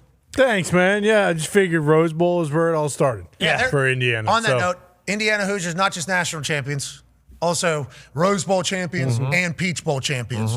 And I think they have the best record against top 5 teams or something, or top 10 teams in the history of college football. Big Ten champions. The Big Ten, Big Ten champions as Exactly. well. I mean, they got all the banners. Yeah. They literally got all the banners this year. So that's right. That is a good hat to kind of represent for the IU squad. Most wins without a loss versus AP top 10. There it is. This is the IU team getting in there. 2019 LSU team. That was a good team. You don't need to be comparing teams, all right? Let's just let everybody enjoy their run. I said last night on game day, you know, I'm the newest person on game day. And I just looked around and said, just so matter-of-factly, wearing that blue jacket. I was like, tonight we might watch the greatest college football team in the history of college football play and win a national championship for the first time ever. The amount of looks I got, there was probably 14 different teams that popped into so many different heads there. But if they would have beat Miami by 30 or 40 points. Exactly. I mean, it would have been hard not to put that college football playoff resume up against any, like, what are you talking about? Who are we even talking about? And then you go to the 2019 LSU team and you look at the final scores. I don't know how the games were, because I think we were at the national championship whenever they played Clemson. At halftime, I think it was a game. I think Joe Burrow maybe fractured a rib or something like that. So I think in the second half, I think I remember Joe hitting a couple deep ones down the right side, and they end up turning that score around and winning by a lot. But I think it was close against Clemson at that point. But you look at the final scores of this 2019 LSU team, they would have certainly been like, okay, still, let's go ahead and still have that conversation. Nonetheless, Indiana, no 5 stars. No team 3 years ago now being talked about Mount Rushmore college football team. It's a beautiful thing that only sports can provide, honestly. And it is it's a cool thing that we got to witness from the sideline. Yeah, unbelievable. And kind of cool just looking at that LSU team. Transfer portal kind of made them too. Without Joe Burrow, and think about where the transfer portal is now in 2025 versus where it was in 2019, and then probably lost on there is like that Miami team 2001 bingo, that had all those, like that'll never probably get thrown in that list just because you just play one game and I just think of them as 35-year-old men. Exactly. Like even whenever they're playing, like I view them as that. So I'm like, how would the 35-year-old team play against the 2019 LSU team or whatever? I think it would have been a dogfight. Well, I think that's no transfer portal either, baby. Well, I mean, we're not even bringing up the 1894 Yale Bulldogs. Yeah, I mean before that 16-0, they're unbelievable. Before the legal forward pass, I mean, I think their point differential was like plus 2,500. You should have seen them at rugby too. Nobody talks about it. They were undefeated in rugby. As well. It wasn't just major college football. It was 472. Yeah, 1894. I don't know. Was that before? I mean, that's before the 5-yard grids. That's. I mean, that's before both world wars. Columbus was their quarterback. Chris? Yeah. He had a good high school down there in Miami. Yeah, he's a hero in our house. He left Yale, actually, and started that high school in Miami. He's a good Italian. Yeah, okay. He's a hero in our house. He had a great high school down there in Miami. He does. Darius J. Butler's here. D-Butch. A little colder than I expected in Miami. Chilly. It's back-to-back years now. It's been chilly. Exactly the temperature, actually. I see you're wearing your Nike Tech right there. I've seen that it's recently. very chilly out here today. Is that too, mine? so I have this. It is yours, actually. Thanks. Appreciate it. Tell you what, getting off a plane from Florida and hitting minus 10 last night, that'll smack you right in the mouth. Yeah, that's how you getting off the bus in Florida and it not being hot. That was a smack in the mouth. That was a tank top. I'm in Florida, sunglasses, Miami. It's noon. Can't wait to get off this bus right now, walk out. Oh my God. It's a moist, chilly air that's blowing through there. This is not how Miami's supposed to be. It was good for football, though. That was a perfect atmosphere. It was. Great. I mean, it was a perfect football game. Wasn't too hot. Didn't feel like it was a resort football game, like a vacation football game. Did not feel like that at all. Wasn't too cold that it was uncomfortable for anybody. Felt like it was a perfect football night. It genuinely did. Yeah. I don't think the field, a couple people slipped, but I don't think it was too bad. Yeah. Refs, obviously, there's a couple calls where we're like, you didn't call, but you did call. I think that's going to happen in a game. I don't think they made themselves the story of the game, which I respect. I think it was a great game. Yeah, it was. I think last night was a That's great a loud football stadium, game. too. Yeah, because they got the... Last year we talked about it when it was Notre Dame and Penn State. We're like, that was really loud in there. And last night was very, very loud because those overhangs keep in all the noise. Joining us now is a man who's kind of watched the dawn of a new day in the Big Ten 3 different times over the last 3 years, but this one might be a B turn to a C. This man might be a member of the Sig 10. Ladies and gentlemen, he's an Ohio State Hall of Famer. He is former president of Ohio. He's a college football national champion, Super Bowl champion, all-time leading tackler for the Green Bay Packers. Ladies and gentlemen, A.J. Hall. Yeah! Sig 10 champs win it all, baby. 3 different Sig 10 teams win in 3 straight years. That's good news, H. That's good news for all parties up there. Rising tides. Yeah, of course. It's great news for the Big Ten, for Indiana. And you guys hit it. Like, it's a – sorry, is my audio gone? Yeah, it sounds like shit. Yeah, for a second or two there, but you're back. Yeah, everything's going on me. I can't hear anything. But it was a storybook ending, like you said. Storybook season. We can't hear you. You're cutting out. You're cutting out there. You're cutting out there. Damn. Hold on. Let's see. How is it? Still pretty bad? So I mean, I know what you're doing. I know you're just a bit now. You can probably hear me. I'm just saying I can't hear myself. I'm not sure who's how'd you know that quick? My audio. Did I not sell it? I felt like I sold it. No, because I know. I mean, my initial default is you're messing with me, but I still can't hear myself, so I'm not really sure. Okay, so Gumby's getting good. I thought I sold it pretty good there. Honestly, I thought I had him. I thought we had him for the first time in a couple years? Yeah, it's been a while. Oh my God. He might be a little tired. Maybe we'll get him. Yeah. I can't believe you sniffed that out so quick. I mean, that's unbelievable. It's pretty obvious. It's pretty obvious from your end. When oh yeah, you look good now. It was how you looked at the camera. That's what made me. Well, I was looking off camera. I was looking back to see if we could maybe do some buttons. Yeah, fix it to figure the whole do thing. some buttons. Yeah. Yeah, that's what I was trying to do. That's what I was selling. Obviously, I got to work on that. Don't you worry. I'm gonna get you good, fucker. I'm gonna get you good. I'm gonna get you someday.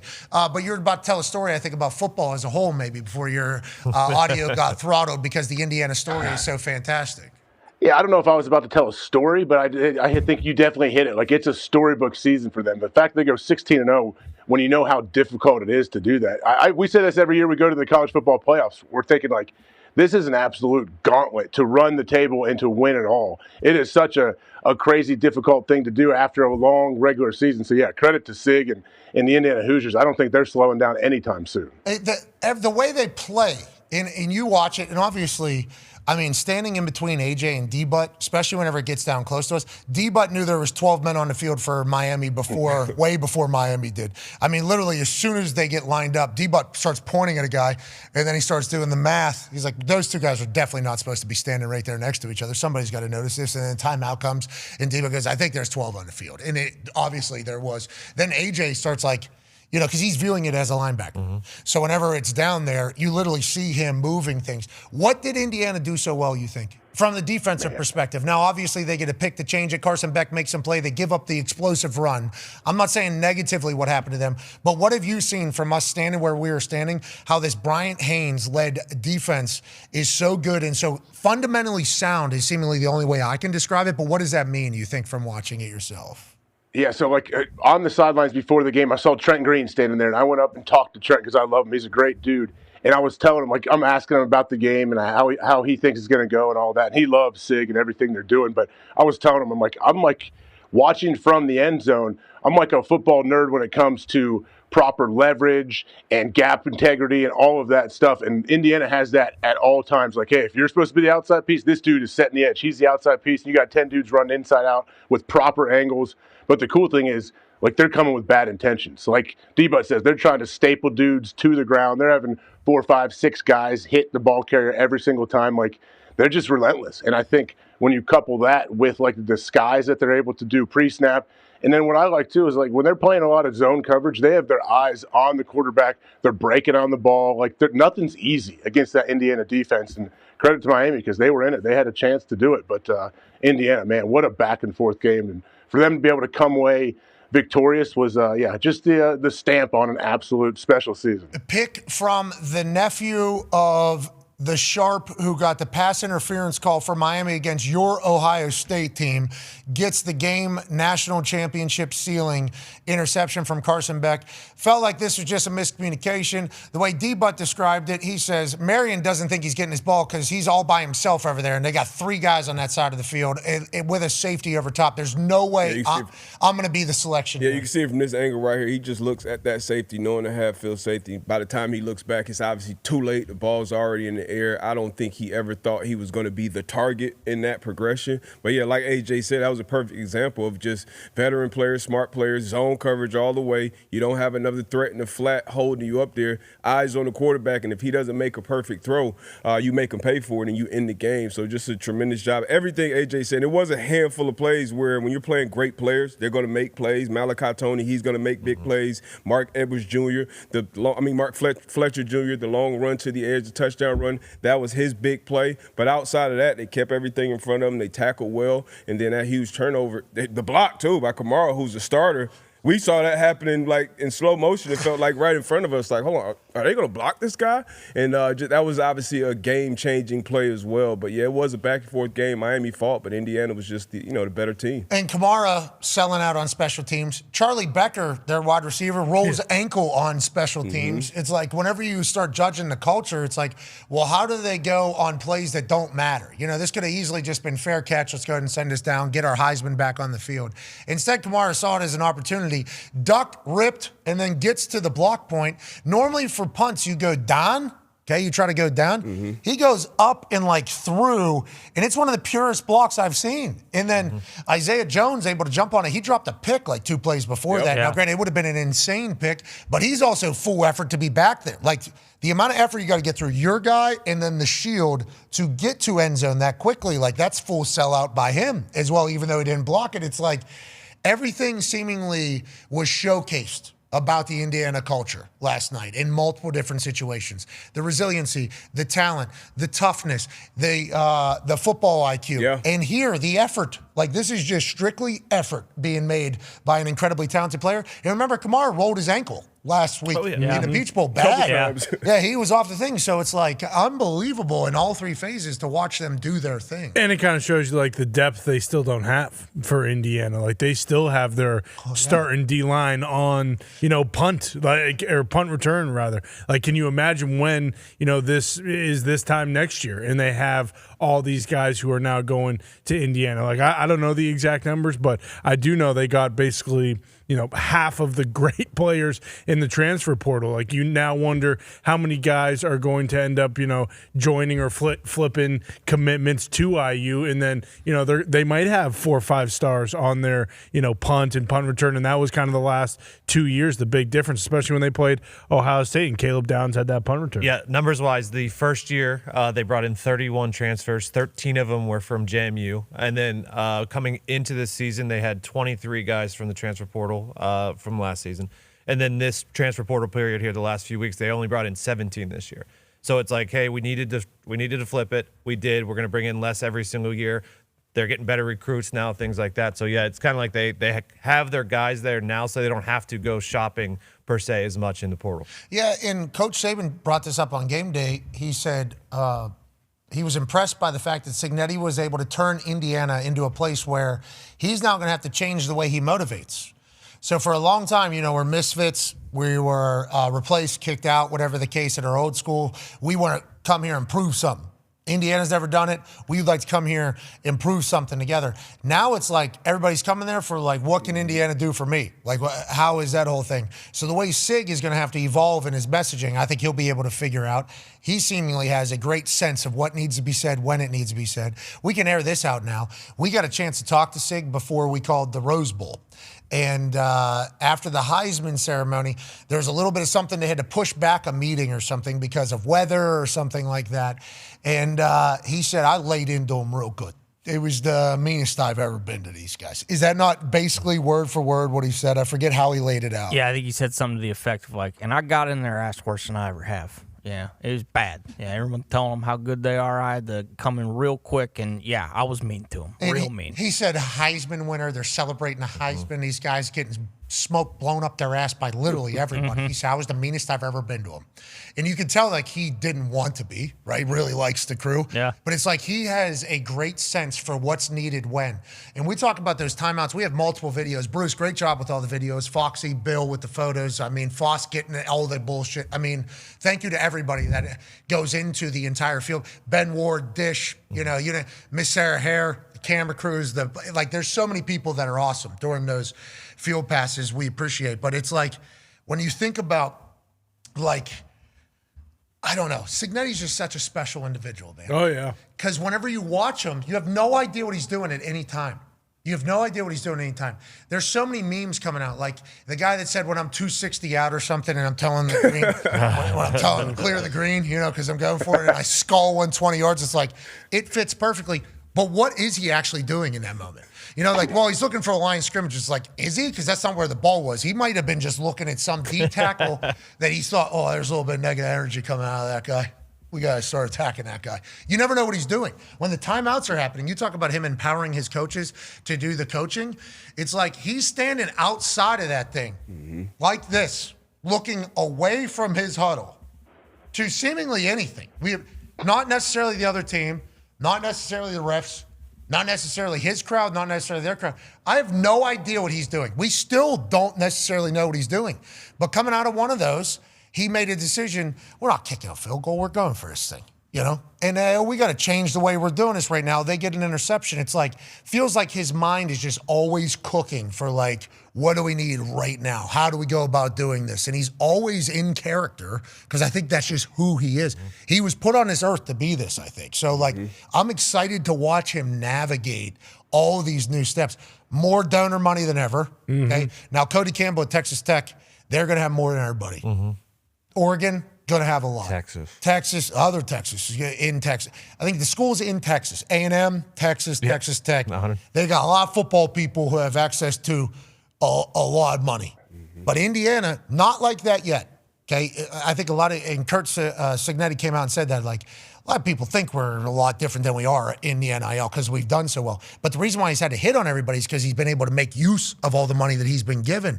That money's only going to amplify. That money's only going to go up. And it's like he's going to just keep. I'm very excited for this run that he has because I know he's older, but he still has a lot of time to build an incredible legacy as a college football head coach. Yeah, no disrespect to, Joey McGuire or Elko or any of those guys because they're fantastic coaches. But if Indiana is in the same even just ballpark, not saying they have as much money as Texas Tech or anything like that, but if they clearly do, they have resources, they have people who now are going to want to continue to give money to the program. He's the best coach in America. And this might be recency bias because we've been, following them. Obviously, we live in Indiana. I'm a Big Ten graduate, so I'm very aware of what they're doing week in and week out. I don't think it's particularly close. I really don't. You look, it's still. We watched this whole thing, and you kind of saw it coming. We were saying going into the game, I feel like Indiana's going to win by 4 touchdowns. Yeah. But even after the game, it's just holy shit, this guy actually did this. And shout out to Miami, by the way. Yes. Once again, fight. Absolutely. Because we watched them make people quit. Right. Because it was just annoying. Everything was annoying. Their defense is annoying. Every single snap, your technique has to be perfect or they're going to make you quit. They made Alabama quit. Yeah. They made Oregon think about not playing football anymore. Right. That is how relentless they were as a team with what they were. So it's is that going to happen in Miami? It's maybe. We maybe. And then Miami just didn't. They just continued to battle. And I think it's because the studs they had. I mean, Bain and Mesidor. I don't think relentless. Those guys are unbelievable. We got to see all their college football playoff games. Watching them, the dip and rip and the power that they have on the edge, that has to put so much fear in every single offensive coordinator. All right, how do we handle these guys? And Moten, you can't. Moten in the middle, 99. Awesome. Yeah. Torrey, are you kidding me? Everybody on that defense hits. They all hit, too. Torrey had a pass breakup, I think, if my memory serves me right. It's they have dogs down there across the board. Now, Jacoby Thomas, of course. Mesidor, Jacoby. I mean, this is clearly I don't know. Signetti says the Holy Road going in at halftime. They got 3 personal foul hits against our quarterback in one drive. I know they're going to let him play, but at some point you got to – these are black and white penalties at this point. They can't do that. Let them play, I get it, but that's not allowed in football. So, you got to figure that out. Big 12 refs did let them play. Yeah. Did let them play. And we knew that was good for Miami because there was 3 possible ejections in the first half from Miami, but instead it was, let's go football, boys. Yeah, get up. Mendoza was spitting blood last night. Big time. Oh, yeah. Bruised arms, spitting blood. He's a dog. Who knows what happened internal organs during this one, because he gets hit like 3 times through the entirety. And he's at 11 with the boys. I'm telling you, I think he's generational too. Probably had a good time. I assume so. Oh, yeah. Hey, this next step, though, for the program, obviously for Coach Sig, is like the cliche we always hear, usually for players, hey, how do you handle success? Like, how do you handle this new level of success? How do you handle now being that destination, handle the team with the target on their back, as opposed to, the team that, okay, it's a great story, they've got something special growing in Bloomington, but now actually being a powerhouse going into the season. What's their odds next year, Tone, going into next season? They are co-favorites to win the national championship at plus 700 with the Ohio State Buckeyes. The Indiana Hoosiers. Insane. The Indiana Hoosiers.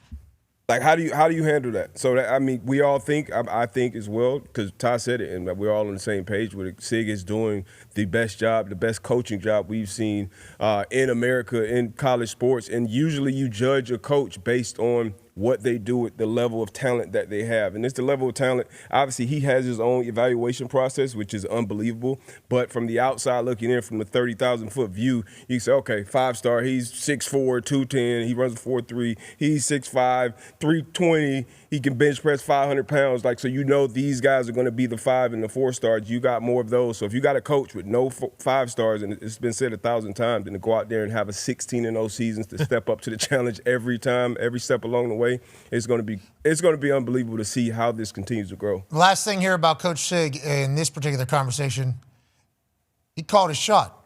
Yeah, he did. Mm-hmm. Yeah. Take. Hey, look, I'm super fired up about this opportunity. I'm never taking a back seat to anybody and don't plan on starting now. Purdue sucks.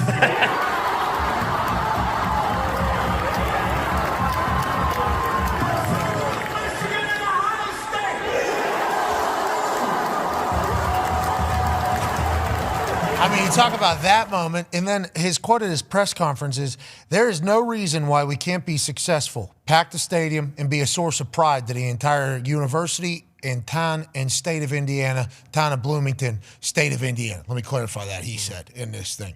We're going to change the culture, the mindset, the expectation level, and improve the brand of Indiana Hoosier football. There will be no self-imposed limitations on what we can accomplish. My business, average is the enemy. And to be great, you've got to have special focus, special commitment, special preparation, and discipline in the ability to say no to some things. I'm a little old-fashioned.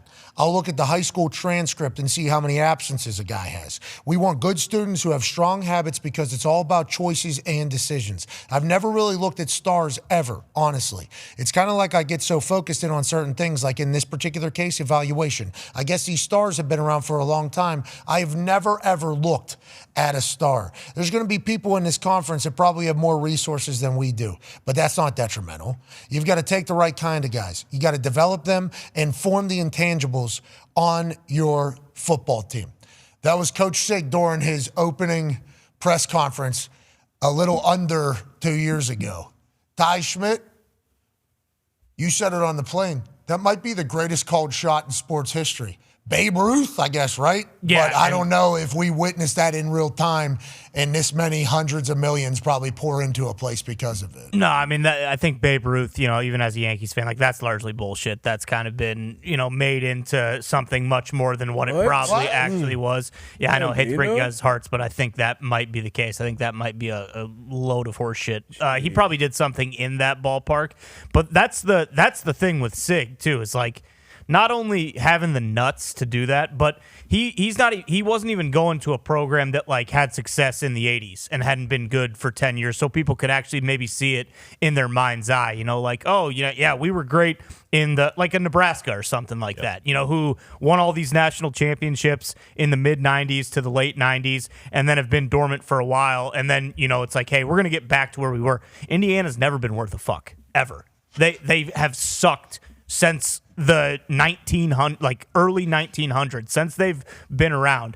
And in this day and age, like, we know how that goes. If he comes in and says all that stuff at that basketball game and they go 2-10 his first year, the memes everyone on every TV show, radio show, this guy's a dipshit. Like, what is this guy? His accent, too. Exactly. He is getting killed and buried before he ever has a chance to do anything. And yeah, they won the national championship this year. It took him 1 year to turn it around.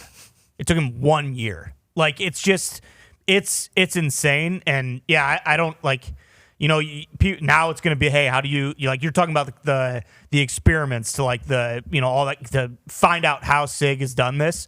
Like, this guy is one of one. There's no one like him. I think that's pretty clear. Like, no one else would have done that. And then actually 2 years later, here we are. They just went 16-0 and they won a national championship. I appreciate that he chose, I'm going to go talk some shit out here. Get these people excited. Yeah. Like, nobody ever does that. Everybody does what's the right thing to say. We're going to work hard. We're going to represent IU in a way that's going to make you all proud. Coach speak. And whenever we come out, we're going to have the Hoosiers faithful behind us. You're the best students and the best fans in the entire country, and we're going to try to earn your fanhood. Thank you so much. Like, that is, I think I just wrote a script for somebody that just got hired to doing the basketball thing right there. Or I read it. I apologize there for doing that. Him just getting a sense. Once again, this is him getting, like, having an incredible feel for, like, what needs to be done at a time in this particular world. I don't know how he'd be with computers. I have no idea and all this stuff. But in this particular world, it feels like he has, like, an actual sixth sense where he's like, this is what needs to happen right now. Who do we hate the most? Who do we hate the most out here? Oh, everybody hates Purdue. Everybody hates Purdue. Okay, got it. Thank you. Actually, you know what? Fuck them all. We hate everybody, right? yeah, okay. Who's the best? That's where we're coming for. Okay, sweet. So we hate Purdue? Is who we hate? Yeah, okay. If I lose them, you know where we're headed. Purdue sucks, and everybody, yeah. It's like, all right, I kind of like that a little bit. And I was telling them, Michigan sucks too. So does Ohio State. Go IU. It's like choosing that angle is awesome. Yeah. Like, it is awesome. But putting that much public pressure on yourself almost forces you to have to show up and do it if you're a type of person, as opposed to just a troll. So I think, like, Sig was doing that to not only get his own people to buy in, but also, like, all right, now, what are you going to do, big boy? Yeah. Like, what are you going to do to the whole world? And all he did was work his ass off. He could have sucked, too, and nobody would have cared. Everybody would have expected, whatever. It would have been a story. Where in the Sun Belt, where would he have headed back to? Because he was at JMU. Mm-hmm. This would be he went down there to Florida. Where was he at? Louisiana, Monroe. Oh, Bill Napier. Napier, yeah. Just goes back to JMU. I think he's at JMU right now. He is. Yeah, so that would be the Signetti path. You remember the Pittsburgh Ginzer asshole accent guy? Yeah. Good try. Fucking sucked in the Big Ten. Purdue sucks thing. Yeah, we just got him back down here in Louisiana, Monroe. Coastal or something. He'll be unbelievable. Like, that's what it would have been. Yeah. Crazy. We've seen it 1,000 times. Not talking shit to everybody, but like just going up there, doing the bullshit speech, sucking up there, then going back down. Hey, he's a good ball coach where he's supposed to be, And it's like him. Man, what a story. Michigan to the wins top. it, Ohio State wins it, and then he goes out and wins it. Like that's, and then the I don't know if you saw it, you probably did see the in that same gym, in that same assembly hall, right? They had your video up there playing with the watch party. That was pretty sick too. Hey, that was sick. That was dope. Yeah. So you flash forward from that moment to that moment with them all being in that same gym watching. That's pretty dope. Yeah, and also, if you think about what that stadium was his first day, they filled this assembly hall up, let alone Herbstreit was getting numbers. He was saying them on the show, so it felt like he got it from very good authority. Yeah, you can turn this up. It's pretty sick, actually.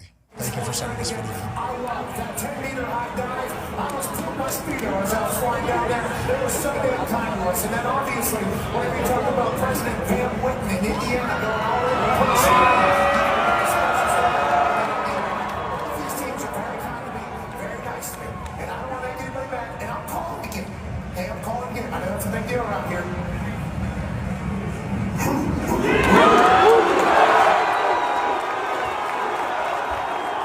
That's sick, though. Think about that all was built in the last 2 years. And all you need is just a little spark, man. Yeah. It feels like that's all you need is just like a little spark. And then whenever you catch it, it can run. And it feels like they've captured it down there in Bloomington. And it's been fun to be a part of the ride. Yeah. I mean, we knew Sig from JMU when he came on our show and he said, the NCAA sucks. We're like, that guy's awesome. Yes, this guy's from Pittsburgh, played football at West Virginia. It's like, all right, Pie's on. I immediately love you. And then just getting right up on that stage. Do we like the NCAA to 20,000 people? No! Just looks at the camera. They're the ones in charge right now at that point. And it's like, we love you, dude. You are not like anything we've ever seen before. And then he gets hired at Indiana, an hour south of where we're at. And it's like one of the first texts, I assume, that he sends is like, can't wait to get to Indiana for us to see you boys or something like that. You need to come down to the house. It's like immediately, it's like, holy hell, what a lucky ride we've got to witness An hour this. south. Who can come and do that for us? For Colts. I mean, if they could do it for the who? Okay. Come on, Yeah. 2-year Anybody turnaround. should We've do been it. to Super Bowl. How you like your guys? We've been to Super Bowl. You like your Come guys? on, guys, it's possible, right? Give Sig $100 million a year. Yeah. He's a college guy. Who's doing that? You talking about the Colts right now? Yeah. Hey, they can find it. You want to win a Super Bowl? Pony up. How much are the Colts worth? Yeah, 10% of the team. Billions and billions of dollars. Give Sig 7 years, $700 million. That'd probably get it done. And then let him do whatever he wants to do. Sig says that. He needs the money. And he can stay in Bloomington. He can come up like twice a week. Well, I don't know. He's got a great house. Yeah. No, he could do both games. He could do both teams, coach both of them. He got a putting green? Yeah, exactly. I heard they just, because he won the Natty? No addition. Yeah, he's got Amen Corner down there now. He's put in a new grotto, Yeah. a beautiful rock structure around the pool. The wine cellar?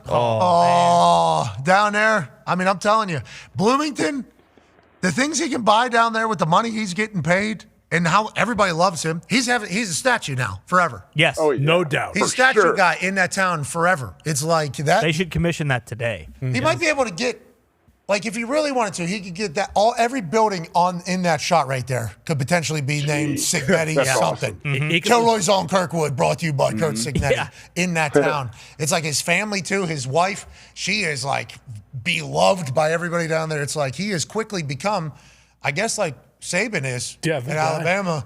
Sig is in Bloomington, which is why he said, I'm not an NFL guy, I'm a college football guy. And I was asked by Dr. Pam Whitten, our president, if I wanted to go look at any of these other jobs. I said no. They said, you want a new deal? Sure. Talks to a lawyer. I come on your show, Pat, and I sign it the next day. I'm here for another 9 years. And I guess in the negotiation, they're going to pay me what everybody else is getting paid forever. Escalator. If I win it all, I get even more money. Yeah, they told me win more games, get more money. You got it. I need another putting green. Yeah. Need another couple cold tubs. It's a new Pac-Man machine I'd like to put in my game room. Throwback. Little nostalgia piece. I got a room for all my cured meats, too. What if he gets a Cruisin' USA? That'd be sick. Oh, boy. That would be amazing. That would be absolutely amazing. Imagine playing him in Cruising USA. You and him go head to Trade head. paint. Oh, so much. Backflips. I'm getting a little bit of a meteor car for that particular match because he is going to try. Oh, yeah. You can't be doing a sports car or a motorcycle for that. No. You gotta. He might be anticipating that though. Like, oh, he thinks I'm gonna. Do you think he's double hitting that thing, flipping every? Yes, every time. Yeah. Watch this. Watch this. Hitting all the animals. Shortcuts too. Yeah. Yeah. He knows that. Knows all of them. shortcuts. Where are you going through the bushes? Don't worry.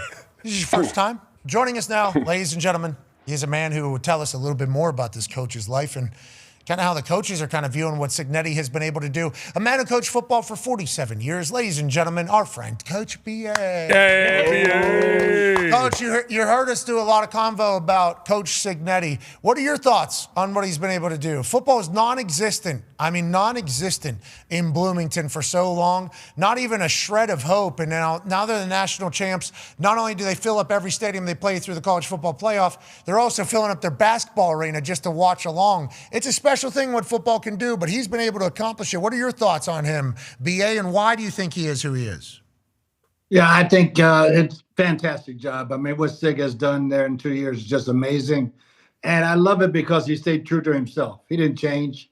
You know, he didn't move and change who he was because he went to Indiana from James Madison. He just stayed himself. And that's good enough to win a national championship. And, boy, they did it in great fashion. I don't know who's putting all the stars on these players, but they need to talk to Kurt and let him fucking figure it out.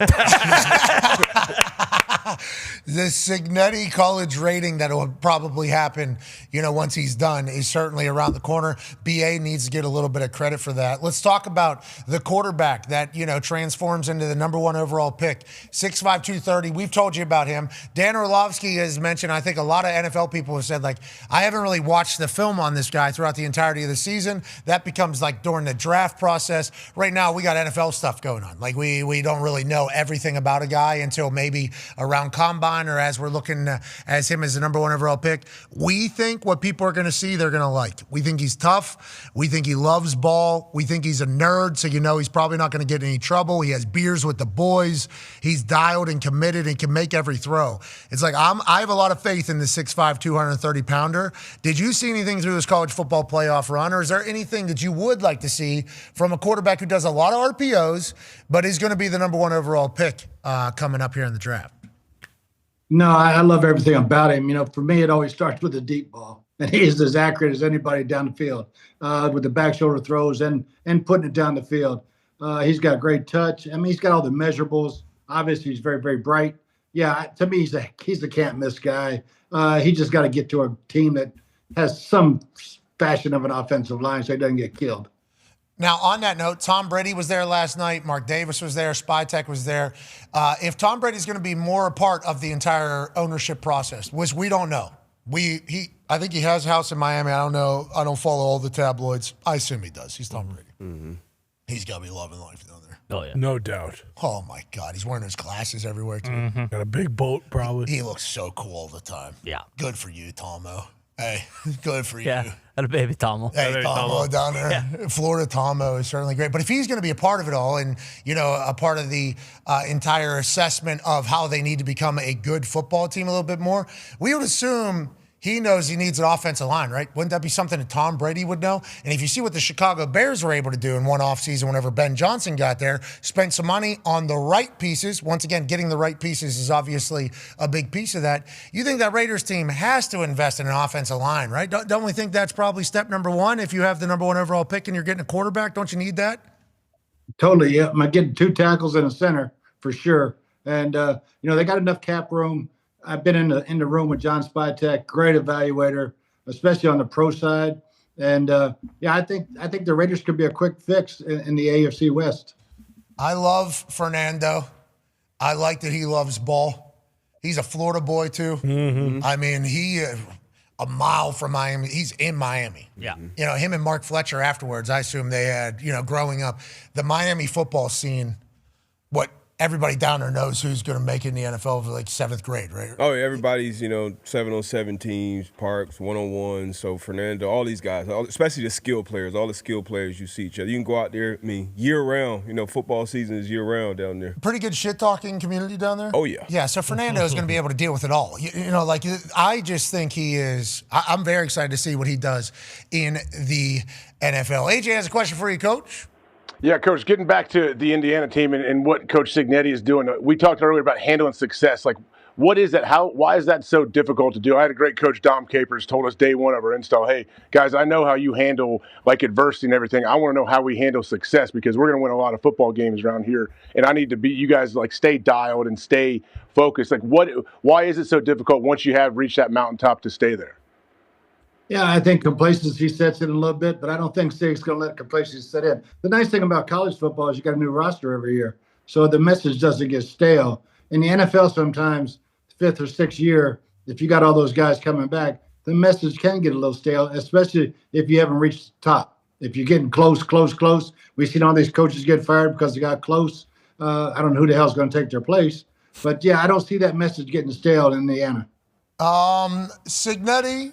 Whenever you talk about football greats in coaching, him saying, I'm a college guy and not going to NFL, do you like that or hate that, or how do you kind of view that? No, I love it because he knows who he is. He knows where he fits. A lot of guys have tried it, all the way back to Lou Holtz, and it didn't work out. I was one of those guys. I was fortunate the program did figure out for me after college, but, I think everybody's got to know where their fit is. And I think, when you talk to Coach Saban, those 2 years in Miami taught him I should have stayed at LSU. Well, he has some ideas on maybe some decisions that should have been made. Yeah. And if they would have been made in a certain fashion, maybe it would be okay. Him and Bill Drew Belichick. Brees. Yep. That is exactly the conversation that I've heard a couple different times. All right. Well, now, how do you think it goes if? And then he talks about everything that potential ripple effects after that. He goes, no, what? Yep, okay. But how do we, it's funny listening to him talk about it. Last night, him and Belichick wanted to celebrate what they did up there in Cleveland together. Yeah. That was a good moment. Coach Saban was like, Bill, you've done a lot of great things, but nobody talks about the job we did in Cleveland. They were very bad, and they got better because we were there. And it was just like, you know what? You're right, you two. Nobody ever talks about how good of coaches you guys are. Nobody ever talks about how good of coaches you guys are. And so I'm going to make sure people remember what you guys did for the Cleveland Browns. And it's crazy to think that, though. Like, hey, coming up these ranks, who's going to be the next one? BA, 47 years of coaching, you were in college, then you get into the NFL, and it's like you become the quarterback whisperer. We have no idea who's next. On that note, go ahead, Ty Schmidt. Yeah, BA, we're hearing a lot of guys like Nate Scheelhaase, who's the passing game coordinator for the Rams, or, Clint Kubiak, or, Grant Udinsky, who is the OC for Jacksonville, obviously didn't call plays. If you are a GM or an owner, how would you feel about, giving a guy like one of these guys who's 30 or, 35 years old the opportunity to be a first-time head coach when they haven't called plays? And you look at a couple of these situations, like two of them have elite quarterbacks. The Raiders have the number 1 overall pick. Like, where do you lean when it comes to these guys who are unproven, but there's a lot of kind of smoke and fire behind their names right now? Yeah, you'd have to deep dive, because are they in front of the room putting it in, or is the offensive coordinator putting it in? If you haven't called plays and all of a sudden you're going to be a head coach play caller, that's a lot for somebody. I mean, that's just a hell of a big jump. And very, very few guys have been successful at it. Now, if you're going to hire a young guy and he's going to hire an offensive coordinator to be in front of the room all the time and put it in and call the plays, that's a different story, and you're just going to oversee it. But, I'm not a fan. I've seen 10 head coaching jobs open. I don't know who the hell's going to get them.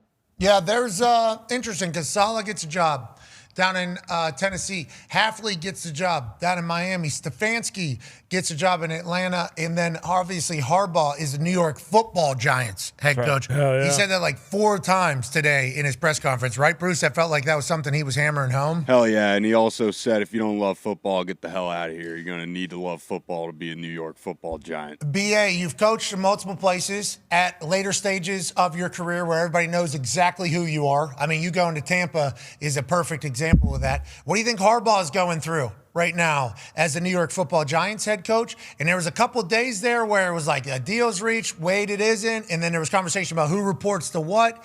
Let's go ahead and just act like all that is kosher and everything's good. He's going to be reporting directly to ownership. He's John Harbaugh. He's earned it. You guys are the Giants. You're looking for another head coach. So let's see, how do we want to kind of go about doing this whole thing? So let's just get past that, if that's what was happening, or if he just fell asleep and lost the DocuSign. Whatever it is, let's just get past it all. What do you think Harbaugh going in there trying to establish his culture as already a made man, if that makes sense, BA, which is something you kind of did down there in Tampa? What do you think that process is like for him? I think it's a very easy one, because he brings the credibility. The players are always looking for credibility, and John brings it automatically with his record. But that's a heck of a good young football team.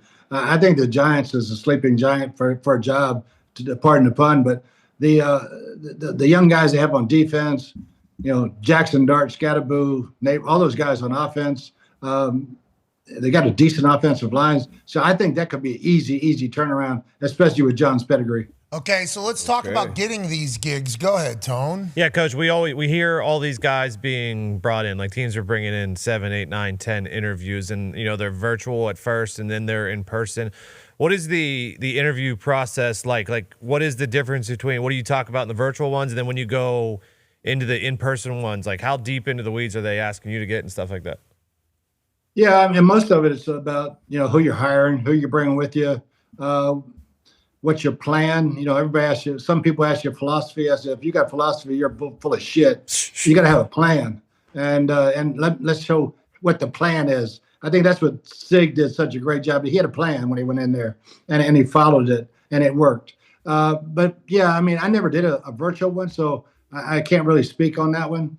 But in the interview process with the owner, it's all about, your plan, how you're going to do it daily, what your expectations are, what his expectations are, and your staff. I think staff is always huge when you're talking to the owner and the GM.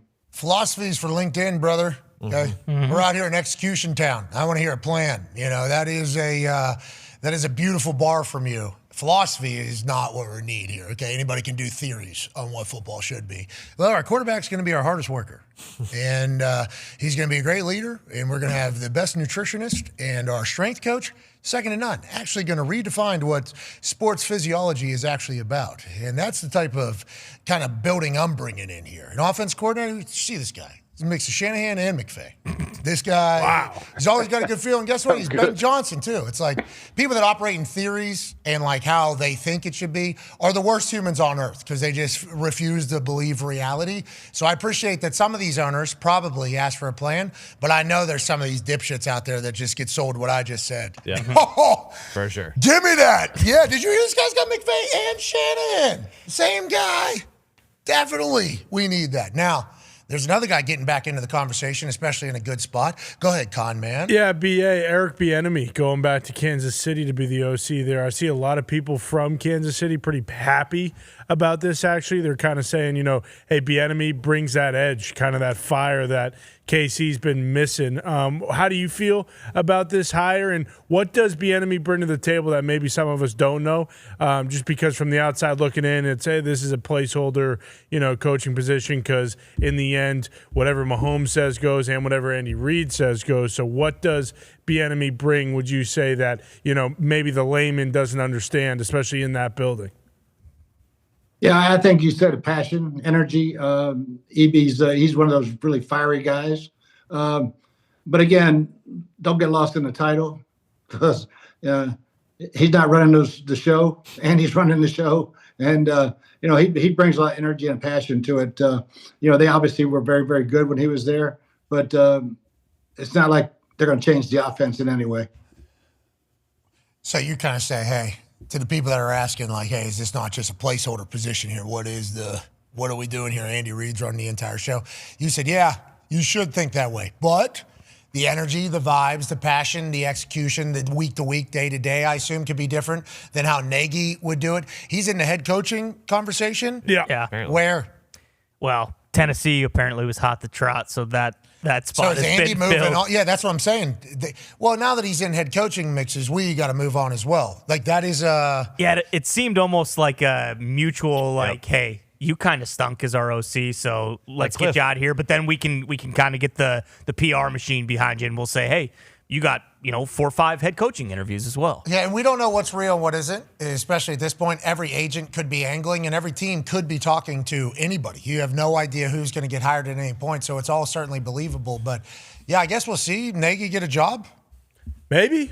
OC somewhere, or Buffalo. I could see him in Buffalo Cleveland. with Josh Allen. A lot of jobs out there. Well, the Chiefs are going to make a change, I guess, because they have not been playing in the playoffs, and we have certainly missed them, but ball has been fantastic. The weather has shown up a couple of different times. Go ahead, D-Bud. Yeah, weather's kind of always going to show up this time of the year in the NFL with the playoffs. What was your big thing? It won't be as big of a deal this weekend as it was last weekend, but what was your big thing with quarterbacking in elements, and what was kind of the separator with the quarterbacks that could succeed on that level? Like Matt Stafford going from L.A., playing his first game, I think that was below 20 degrees, and him getting it done on the road in Chicago. What has separated the great quarterbacks over time in this point of the year? I think the guys that can really spin it.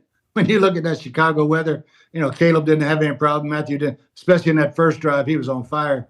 The guys that can really spin it, the weather doesn't bother that much. It's the guys who are anticipation throwers with a little less arm strength, where the wind is a factor. It's never the rain, it's always the wind. And those guys, I don't think the weather in Seattle is going to bother either Sam Darnold or Matthew Stafford. I think it does bother some. I was surprised Brock Purdy did such a good job in Philly, but that to me is overblown sometimes with these veteran quarterbacks, because they're all playing on the same field, and unless there's a foot of snow on the ground or just pouring down rain, which you hate to see in playoff games. Yeah, all four, every game outdoors, is a stat that came back for the first time in a few amount of years or whatever. Yeah, first time since 2002 postseason where they're guaranteed that every NFL playoff game will be played in outdoor stadiums. Wow, we're getting the weather. That Houston-New England game was insane. That was Sleeting for 7 hours up there? Does that happen on a regular basis? That's the worst. Freezing, rain, snow, mix. Yeah. That's the worst you could have. Wind, sorry. Yeah. Freezing, windy, rain, snow, mix. It was relentless. It appeared 6-7 hours straight of that shit. I mean, it was the pregame, it was during the game, it was after the game. That felt, is that normal? Yeah, very normal. I mean, for New England people, that's right where you want to be. You don't have to shovel, but you still get the experience of winter. A wintry mix in New England. I mean, there's probably people with their mouths open the whole entire time to the sky, not to the ground, AJ, you son of a bitch. But yeah, in New England, that is a very normal type of sleet. You would hope that you just don't see any weather whatsoever for San Fran. That's my biggest worry with that Super Bowl. If that thing is a sloppy rain fest, which I don't anticipate it to be, but you would just hope that doesn't happen. We don't know what Donardo's saying. All right, let's get to a couple BS or no BS's with BA, shall we? Ladies and gentlemen, the first one. We will say a statement of fact. BA will tell us if it's BS or no BS. Denver has Sean Payton. The Seahawks defense is great. New England is a wagon. But the LA Rams will be the Super Bowl champions. Is that BS or no BS, BA? That's no BS, brother. Whoa! Super Bowl prediction, January 20th. Okay. Yeah, I've been a part of 2 wildcard teams that got on a roll. And once you get on that roll, the noise doesn't bother you anymore. You got that invincibility feeling about you. And I think the Rams, with Sean McVay and Matthew Stafford, plus that defense, I think that defense is the one that can get in Sam Darnold's head. And Sam's been playing great, and Seattle's a hard place to go play. But the Rams have been there and done it, and I just see them doing it, and I think they'll beat whoever comes out of the AFC. Matthew Stafford, MVP and a Super Bowl. Wow. The NFC is favored over the AFC no matter what the matchup is. Yes. The NFC West is favored over the AFC no matter what the matchup is on DraftKings as it predicts the future. All right, the second one here, BS or no BS with BA. Go ahead, D-Bud. This team will not be in the Super Bowl this year, but here is the quote. Firing Sean McDermott was not the right move in Buffalo. He will get another job very quickly. Is that BS or no BS, BA? I think that's no BS. This one baffles me. How Brandon Beane got elevated and Sean McDermott got fired, that just blows my mind because they didn't have any damn players. I mean, the guy's one of the best coaches in the league and a great leader of men. He's taken that team to as close as you can get. Couldn't beat Mahomes. He didn't throw any damn interceptions, and the referees screwed him bad, and he gets fired. And I mean, come on, man. And Brandon Beane gets a fucking raise? I don't get that one. That one blows my mind. His record is outstanding. 9 years, 8 playoff appearances, 5 AFC East titles. It's like with what Harbaugh was getting immediately upon being let go from Baltimore and what people were saying about Tomlin as well. It's like McDermott's going to get a lot of heat. Stefanski immediately getting high is weird to me. I don't know. That's weird to me. I don't think I fully understand it, but they got a plan. Okay, let's get to a couple game balls before we get out of here. AFC, NFC game balls, 1 player per side. BA, who do you got for the AFC?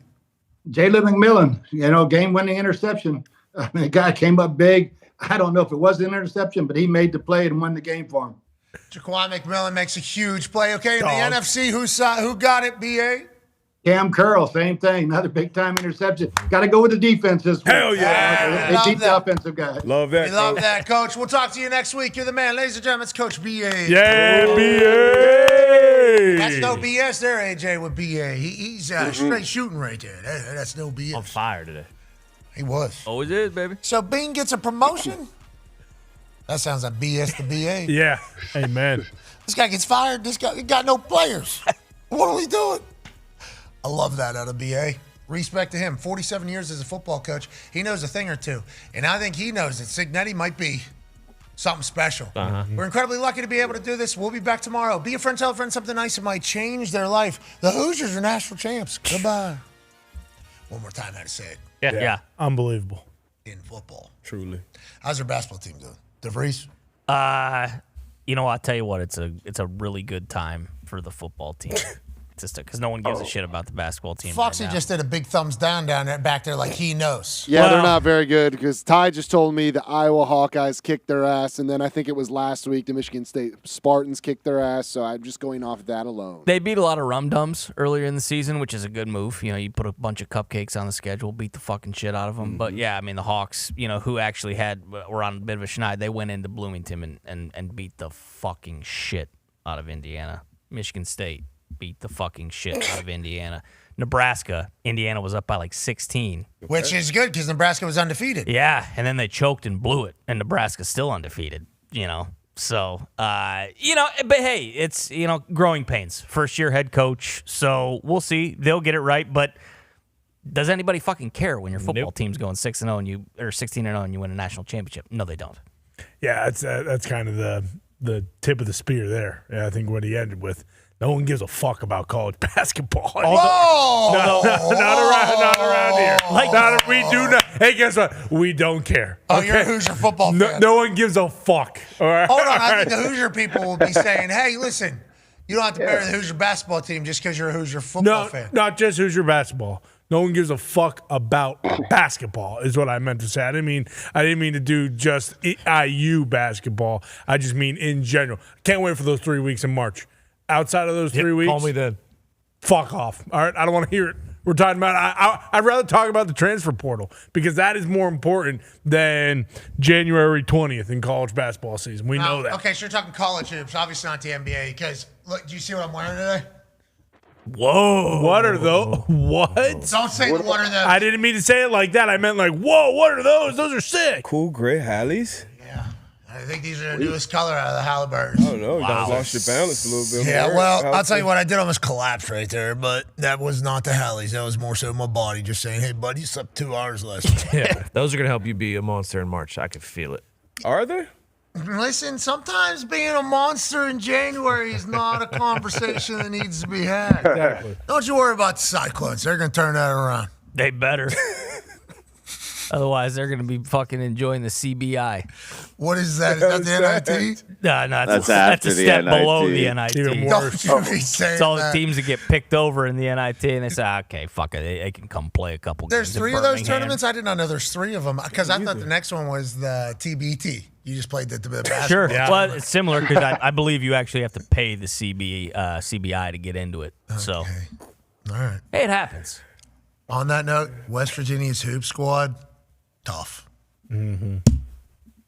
Yeah, Russ Hodge, early favorite for newcomer of the year. I remember Hodge. Yeah, he's the guy. Uh-huh. And DeVries left West Virginia after 1 year. His boys playing for Indiana. Yep. And you guys, they're not doing good. I mean, they're deep. The Big Ten is very tough. It's very tough. So the Big Ten's got football and it's got basketball. Yeah, I mean, the Big Ten is the preeminent conference in the nation. Has been for a very long time. Too. Wrestling, Swimming. women's basketball, volleyball.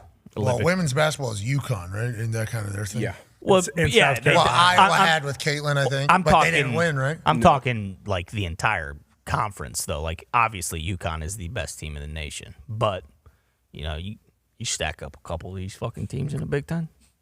Really? Oh, yeah. Oh, and Iowa. I know we did our big Audi Crooks thing. Hey, you about to get cooked by Audi Crooks. Iowa's a top 10 team again, and they don't have Caitlin Clark. And guess what they're not doing? Losing 5 in a row to the fucking bottom half of the table of the Big 12. So, you know, I would Who say... did that? They're resting Iowa up. State did. No, they're resting up. I hope so. They're resting up. Don't you worry. Monster in March. It's coming. I still got faith. I still got faith. Basketball's coming real soon. Basketball's coming real soon, so everybody needs to fucking tighten it up. 3 more football games. Okay. What? Not long enough. Fuck. What'd you say? 3 more football games. And then you start the countdown to kickoff again. Yeah, we'll see. UFL. No, we start draft prep. We got the Pro Bowl games too.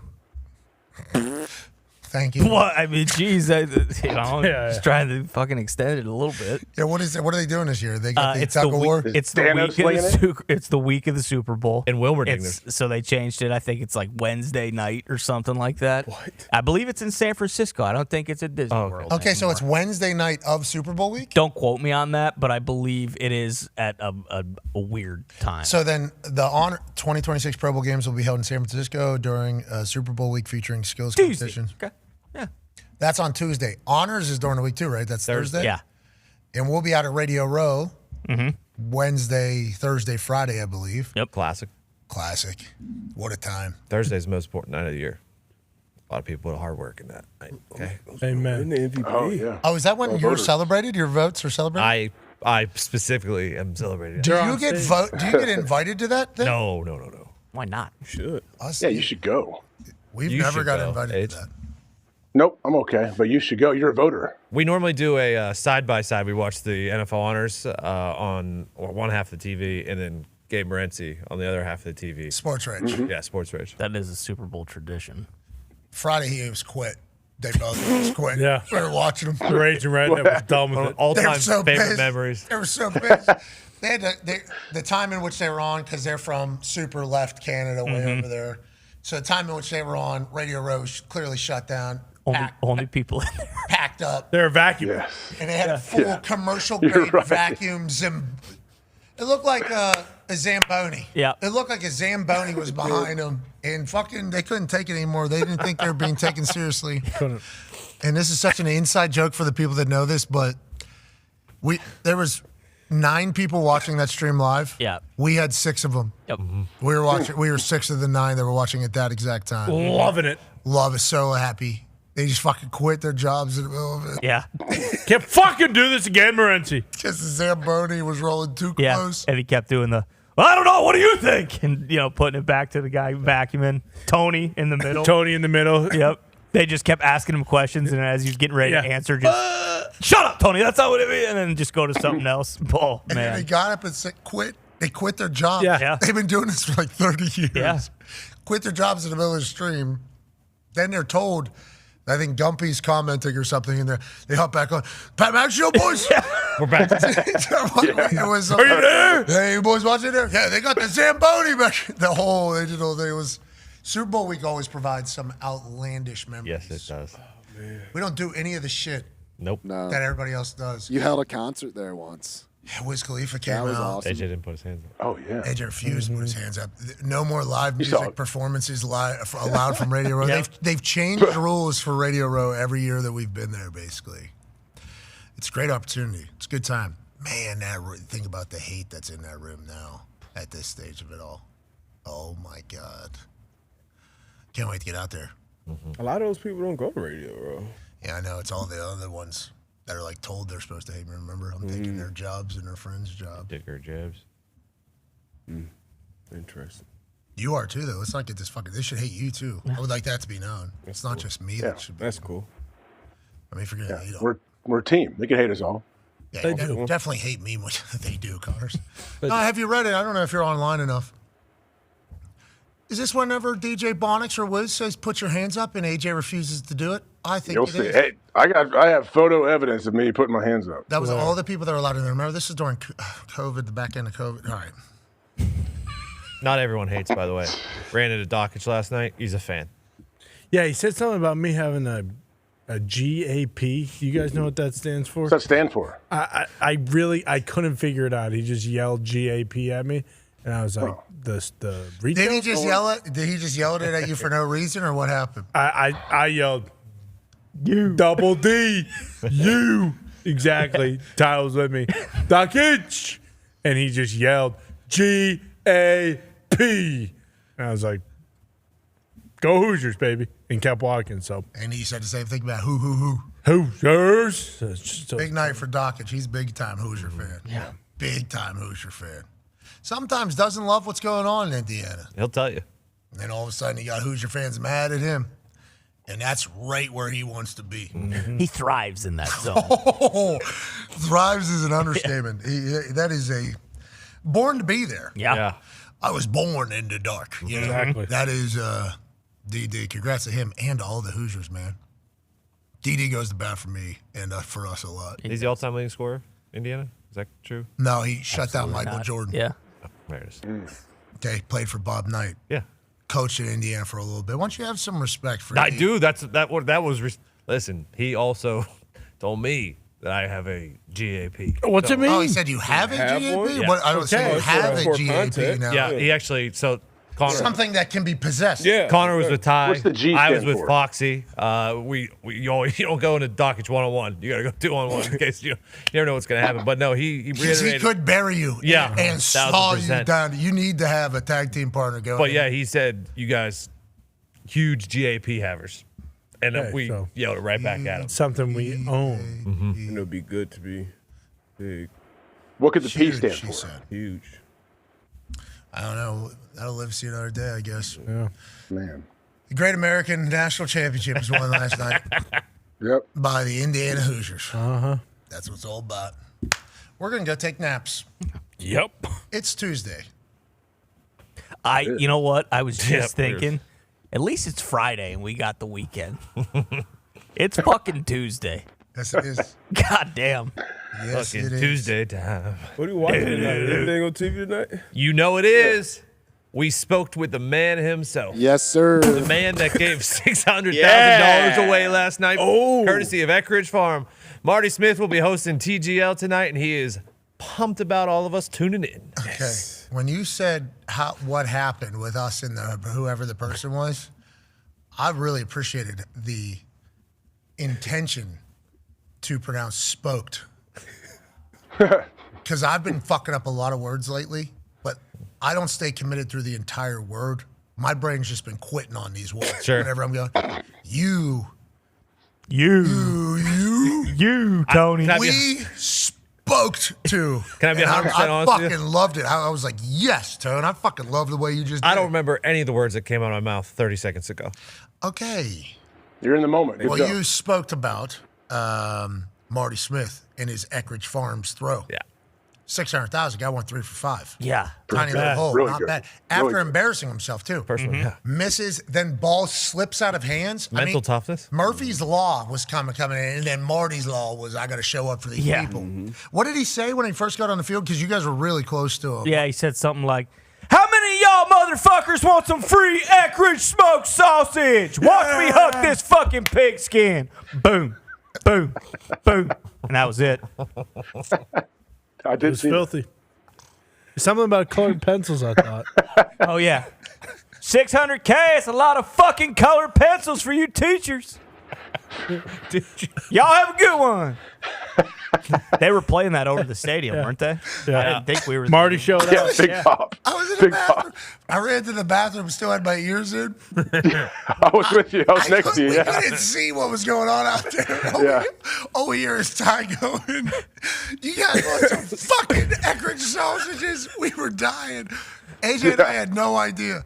And then we start hearing you guys live commentating this thing during a commercial break, and we missed it. I'm going to be honest. Me and AJ were in a bathroom. AJ had his microphone. I did not have a microphone. So AJ was responding for both of us to the people for the bathroom. It was... At the urinal with like 10 people behind us, had no clue what me and you were dying laughing about. And we're plugged in. Yeah, we can't hear Yeah. anything that is outside of here. And that is an interesting thing whenever you're out in public and you can't hear anything that somebody is saying right here. And you definitely need to have it happen. Mm-hmm. People just not knowing that it's happening in the moment. I do feel bad for those people. I try my best to like acknowledge, but if you don't make eye contact and you're not listening, there's some terrible situations that can kind of happen right in this area. Oh, yeah. I think. And I feel terrible. Happened with Drew Brees. Yeah, exactly. Happened with Drew Brees at Ray Row. Yep. Some Miami fan called us cocksuckers last night. He did while we were live. He tried to say it into the microphone as he was walking by. It was literally 3 seconds after the interception, and he said, "You cocksuckers didn't think we were shit." Is that real? I think it was something along those lines. It might have been like, looks like we were better than you cocksuckers thought. Actually. And we were kind of like, what? What? He was so mad at us. Us? Man, you guys could have had a sweet moment there right there. Because imagine you take the microphone. Oh, would you like to expand? On the The worst part about it was when you were doing the awesome diatribe, like the Indiana Hoosiers, 100 years. Oh, so we couldn't really step on that. Yeah, but it could have been because us and Bicey and all the flag runners like had our own celebrations after every touchdown, so they saw who we were rooting for. Connor, you doing the no good to the field goal? Ref, Connor, other ref. No, I mean, that thing was the loudest doink in the history of ball. Oh, yeah. Connor just going crazy. Almost caught a ball, obviously across the bottom. You guys had a lot of action in front. Then for us, I mean, that block punt happens. Yeah. Pick was down there. 6 yards in front of us. Noah Koski gets a rushing touchdown down. It does feel like we get a chance to be a part of these games. Oh, yeah. Actually in these games. It's crazy. Field Pass has been a crazy run. Yeah. Field Pass has been a crazy run. It's an awesome view back there. But that end zone view, like, I love it. I love being down there. Yeah, of course, you can't see some things, but it's a great spot to be. I enjoy it. Yeah, and by the national championship, we basically know everybody. Yeah. Yep. You know the players. You That kind of helps. can anticipate how they're going to attack certain situations. But, yeah, it is. Obviously, it's challenges knowing, they pick up 3 or 6 yards, the down the distance. That Jumbotron operator, my goodness. It was a little battle there. But outside of that, you're seeing, like, coverages, seeing what the quarterback sees, seeing linebackers flow, all this shit. It's dope. It is a lot of fun. Thank you, college ball. Thank For a you. hell of a College season. ball. Football. College ball has been a hell of a run. We appreciate it immensely. All Started with 12. Count down to 1. Indiana's your national champion. We scripted that for the D block. We moved it here to the F block. Yep. That's what we do. That's why we. Now, think about Sig. Sorry, think about Sig now. Like, they start their winter workouts in 2 weeks. What is it? Hey, think about it. You're just killing the next group of dudes. Sig actually went through his schedule with us earlier. We FaceTimed him. Hilarious answer. Hilarious answer out of Signetti. Thought there was no chance. I will cold FaceTime people, though. Like, people know that. Like, that is my move. Not expecting an answer. But, boy, if somebody pops up on the other side, great to see you. This is good times. Did not expect him to answer. Just kind of sitting and talking about how great he is of a coach. Everyone's like, let's fucking see what this guy's going to do. He answers. Great jovial mood, obviously. But he's already, we're already on the next season or whatever. We yell at him. We yell at him. We force him to try to enjoy it for 24 hours at least, But Coach Saban told us it was until he went to bed. And they woke up and it was like, we got to go get this whole thing. We're behind. You feel like you're behind when you win a national championship. Well, yeah, then the transfer portal thing has already happened. Like Indiana has won the transfer portal by a lot of accounts. They had to do that while they were preparing for the biggest games of the year at the same time. And Cignetti is a big part of both those things. So you start adding those things together. It's like, how do you kind of manage all this? And he said, he's got a great team around him. He will say that immediately. He'll say, hey, obviously family's amazing. Jeff Keege's amazing. Scott, the AD's amazing. Pam Witten's amazing. My coaching staff is the greatest. To your point, he empowers them to do the coaching. It's not really like he is jumping on anybody. He says that. But the amount of things he's had to juggle, through it all, which any coach that gets to this point is going to have to do. Dan Lanning talks about it as well. And then immediately after, you pushed off a lot of shit now because the season's been, so you got to catch up now to all this other stuff, not just recruiting and what it comes to coaches. There's a lot of outside shit, that, now we got to kind of check these boxes as well. And it's like, I don't think he gets a good celebration at the national championship for a while. I think he knows that too. A couple weeks in the summer, maybe? Yeah, maybe in early July. Yeah, when the coaches get a couple, 10 days. Yeah, at some point, it's like, you got to. Yeah, $2 million bonus, a couple new escalators. And he's enjoying that. Amen corner. Them building Amen corner down there outside the house. Got a Putting Green, got Amen corner. Yeah. And we call it prayer. We call it, what do we call it? Mendoza? Fernando? Armando? Armando's. Maybe Pond. Maybe he puts a pond in. Pond's Pond. Yep. That guy hits so hard. So hard. $170. Throws every When's he time getting drafted? He's awesome. When is he going to get drafted? Do they have anyone in If he was projections? 3 inches taller, he'd be top 10. I think he has to declare, right? He is not declared, but people think he will. What year is he? Junior. True junior? I think he's a redshirt junior. Okay, so he's played ball. Yeah, Witherspoon having a lot of success in Seattle may help his draft position because that was I mean, he went at what? I think 6 overall. Yeah. So obviously, you know, the NFL and the scouts, everybody's still very high on Witherspoon out of Illinois a couple, like 3 years ago. So Pons, he has the speed, he's physical, he can play the ball, and he will come up and hit. So I would love to see him, you know, get drafted high and play on the outside if that's where he wants to play. He also has the second lowest missed tackle percentage. I think it was only 3% on the season. So he will tackle too, which is a huge thing for if you're undersized. He has everything to combat that with how physical and how good of a tackler he is. Where's he from? Miami. By way of JMU. Yeah, one that got away. Yep. Oh, Jeremiah? Not the only one. Oh, yeah. Oh, Fernando. Oh, Fernando, too. Yeah. It's going to happen. Oh, no. Who ended the game? Oh, Sharp. Yeah, he said it after the game, too. He's recruit me. Still love home. Gosh. Fernando was saying that all week. Yeah. It's part of it. It's hard to put that U on the helmet. Tony, so good at football. Yeah. Oh, yeah. I wonder what the offers are right now. He won't look at him. For real. He's the prince I was promised. His mom already tweeted, "This is home." Tunnel vision. Mom said that? Mama said. Cabos. What if somebody says, "Baby Jesus, I'd like to bless you," actually? Yeah. So we'd love to get you on our football team. Maybe some old money haver down there in Texas. When G just came here, he was on a clear mission. He didn't get sidetracked, didn't get focused. What did Chuck you say? Blinders? Yeah, but it's got blinders on. I mean, he did get distracted, right? Because what are the Italians? They. No, he stuck to the course. Came here, did what he had to do. Yeah, but he got taken a different way. Put in a cave. On back. Rose again. Oh, that wasn't the Italians. There's a chance IU. Sig goes down there and says, "You want to be a fucking winner or what?" Is that portal still open right now? Come home. 5 days for everyone. It's closed for everyone else. Miami and IU have 5 days players. Oh. Baby Jesus is staying in Miami. Yeah. That's what you're saying? Absolutely. He's got a quarterback. What quarterback we got, Gumps?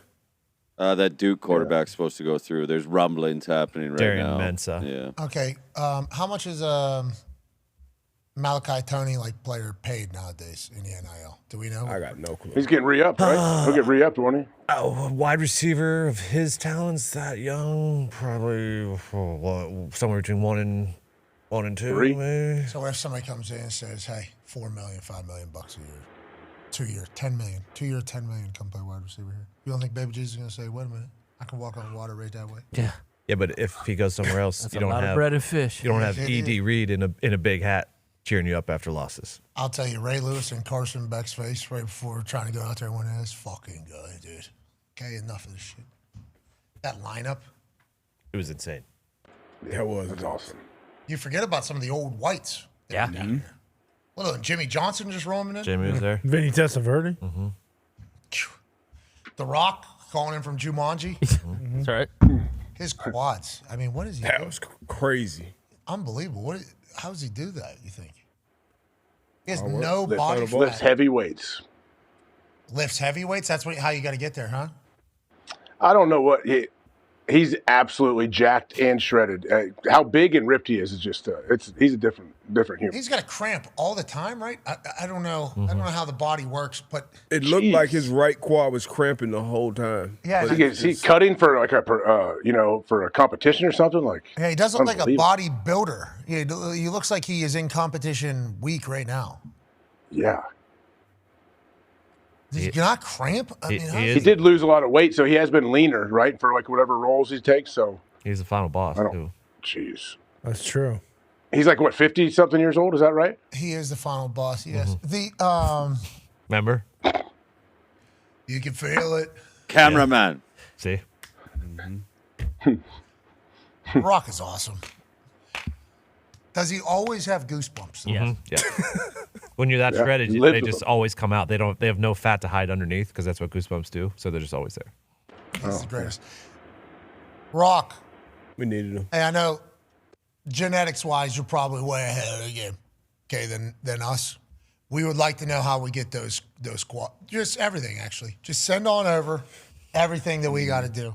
I'm not sure I'll ever be able to complete it because I assume it's going to involve more than 90 minutes 90 minutes a day in the gym every single day. I think 7 days a week. I think he's probably at least in there an hour and a half, maybe 2 hours. Is that what we're expecting? Where's he's got to be eating perfect as well to be He's that. not, dude. Cheat meals. No, that's once a week. Well, yeah, once a week. Though. 6 or 7 times a day, I assume he's eating some sort of meal. Yeah, probably. He's got the protein pancakes and stuff like that he.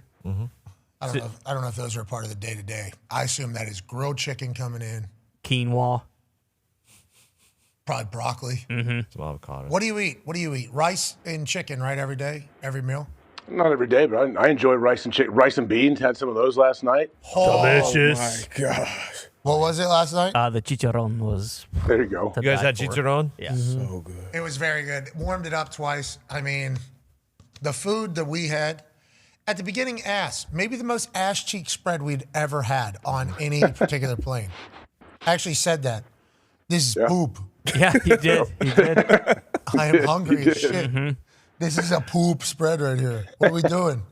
Can't have it. Did not tell the plane or the flight attendant. Just internal thoughts were thinking outside. Man, I was real excited to eat this food. I'm very hungry, And then it rolls out. It's like, this is poop. Yeah. Little did I know, the emptiness of the setup was some homemade Cuban food was coming out. We had plates. Any cafecito? So good. No cafecito. We did have a couple coffees on there, though. Okay. So, that whole thing.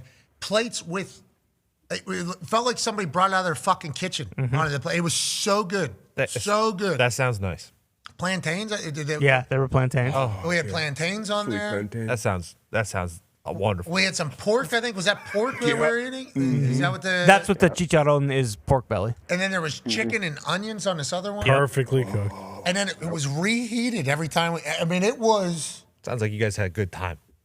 It was a good time, actually. Yeah, I feel like we did talk a lot about, college football season wrapping up. College football maybe as a whole, Yeah. It was a good, Got late, though, quick. Yes, it did.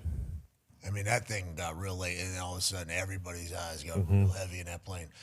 Connor and Ty sit next to each other at the table, That's our seat. Yeah. We had, head on shoulder, head on head. Who sat across from Ty? Bone. Son of a bitch. Yeah. Wait, you're telling me. Got those fucking big, fat legs. I basically had this, and this is no disrespect to Bone. The big, fat legs was a little bit of a shot. I basically had to sit cross-legged on my seat the entire way. Crisscross applesauce? Yeah, exactly. Because Bone was just... But the food was so good. Yeah, the chicharron, kept me coming back for more, so that was all right. But they were cuddling, They were kind of cuddling on the seat. Did you hear about earlier in the day who was cuddling? No, who was it? There were some naps taken, and there were some boys sharing a bed together. I don't want to say who it is. I don't want to out them, but there's nothing wrong with this, boys. Nothing wrong with this. They were pretty close to each I other. like that we're making the most of, the amount of space that we had. All right. We'll be back tomorrow. We'll never know. We'll never know. I'm happy you guys took a little snooze. I'll tell you what, yesterday just kind of all blended in. Then all of a sudden, walking down the sideline to start the national championship game, of course. Then Jake Paul standing there. Jake. Just standing right there as we're going live. There's a camera right here, and then Jake Paul standing right next to the camera person, face at the same place as the camera, and I'm talking to it. I'm like, well, I have to address this, right? I don't know. Nobody at home sees this, obviously, but I got to talk to Jake. Nice to see Jake. Yeah. He's moving. He's moving. He's talking a lot. It felt like he was pretty comfortable. Just bought 40,000 acres or something. He's got this new Georgia Raiders. Fantasyland. I have no idea what it is. This dude, he's a hustler, a businessman, and committed to boxing. Has he not been much more committed to boxing than I think anybody has given him credit for? Yeah. We talked to him at the beginning of this journey. Remember, he was like, I found the thing that I am supposed to do that helps me be who I'm supposed to be, teach me so many life lessons. He did his whole thing at the beginning of his boxing run. And then now it's 10 years later? He's still 8 years later? Not even. 7 years, whatever it is. Every day of this guy's life, he had been committing just to boxing and boxing. It's like he could do so many other things. He's already wealthy. He's invested in so many things. He's done. He's committed to boxing. It's I'm fascinated by the Paul brothers. And Jake, I don't know how he's on the field for the national championship, but fuck, he was almost in the end zone for the whole thing. Yeah. And he was talking. I thought he was going to be right through the wire. Yeah. I thought that's who I was going to be talking to. I was like, no, he's pretty good. Good for him in his recovery. He looked cool though. He had those fucking. Oh yeah. Yeah. What was he talking about my jacket for? Yeah. Different strokes for different folks, I guess. Got that jacket from David Allen in October as soon as I saw it. Natty. That's national championship there. Then when I looked at it to take it to national championship, I was like, this seems a little loud. National championship in Miami. Yeah, Miami. Tebow liked it. Shout out to Tim Tebow. Yep. Next year's in Vegas, so plan your outfit now. Good call. Natty's in Vegas. 1 week later than this year, so that's awesome. Good call. Like that. Class? 1 week later. So is there another? Is there another? There's 2 bye weeks. Like It's on how's that? January 25th Come back here. somehow next week. Bonus or ball next here. year, so. Oh, didn't even happen. I don't know what's going on. It's bullshit. It is. Well, I don't like the fucking bullshit happening with the negotiation for what the college football playoff can be. It's like, I hope we're not at the stage of the college football playoff where we're already trying to back end deals and holding up actual deals that can make the college football playoff better. You know, now, granted, I don't know if that's exactly what's happening with every rule that could potentially be changed, like the champions, are they automatically getting in, top 5 ranked ones? I don't know if that conversation is getting affected by like, well, we want it to be 16, and then Petiti is allegedly saying from the Big Ten conference, I guess the champion. Kind of say what they want to say right now. I guess Petiti knows that. I guess he's got Thor's hammer in there. Yeah, he does. And he knows that in that conversation. I would like there to be a guarantee it's going to 24 if it's going to 16. It's like, are we already at the stage of making like future guarantees in a deal to make something better? Like, I don't. And is 16 teams the right answer? I'm not saying it is. I'm not saying it's right. Nick Saban said we just need the right 12. 12's pretty cool, yeah. I feel like last 2 years we got it right in the Natty. Yeah. Best 2 teams. Yeah. 12 teams, 16 teams, 24 teams. There's going to be 2 to 3 teams that we're all going to see very quickly. Bang, boom, boom, boom. They're probably going to do it. Ole Miss fighting against Miami the way they did, that was a surprise to me. That was, especially after watching what Miami did with Indiana. It's like that Ole Miss team deserves a lot of credit. I didn't expect them to beat Georgia. Exactly. No. Yeah, Winnidad's real deal. Do we have any updates on if he's going? Like, I told him at the Flow Rider party. Winnidad was there? Yeah, he was cool. Came up, nice chance to chat with him. I think he had family with him. I mean, we were post Flow Rider concert. Yeah. This is post talk on stage with Flow Rider, waiting for talk to exit stage, sign autographs, get back to where we are so we can leave. Yep. Trinidad's Is Talk still with us, or did he sign with Flow Rider? IG Boys recruited him, I guess. Yeah, he's been commenting to the Instagram boys and the official Flow Rider page. So I think he is kind of working an angle. Trinidad comes over, though, and I don't know him, just felt obligated, to tell him, like, hey, if you don't get the 6th year, you look like an NFL guy. Not that my opinion matters, but I'm just telling you, watching you play. First thing I'm saying to this guy, this is, hey, Trinidad, nice to meet you. Somebody brings him up, hey, he wants to meet you. Oh, very nice to meet you, dude. Not that my opinion matters. Just immediately right in. I don't know how long we're going to be talking. I need to let you know that we feel this way. You look like an NFL guy whenever you're playing against Miami. You're throwing the spots. Obviously, your competitive juice and stamina, your leadership, like it felt like you knew what you were doing.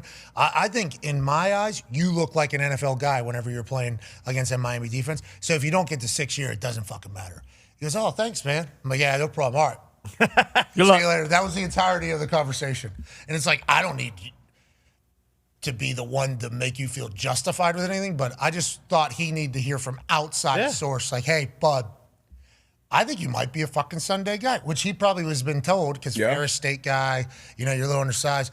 Maybe a lot of people have told him, like, yeah, you're a college guy. It's like, I saw some shit that I thought, maybe he could be, maybe good backup, maybe get an opportunity. I mean, who knows what he could do from there. He can spin it, got the athleticism, and he can definitely spin it. In the biggest moments, I feel like we saw him bring out his best ball. So, absolutely a Sunday guy, in my opinion. Now, granted, if he could play another year at Ole Miss, I mean, he's going to fucking cook that. Yeah. But can the SEC ever beat the North? Doesn't look like it. No. Cheating. You heard Coach. You heard Saban. He didn't say it was cheating. He just said it was a little different. No, he said it's all legal now, actually. They were. Oh, so. That's what a lot of people are saying on the internet. Be a friend, tell a friend something nice might change your life. We're going to sing together. Team on me. We appreciate you all. Shout out College Ball. You've been a hell of a ride. Team on 3. 1, 2, 3. Team. Goodbye.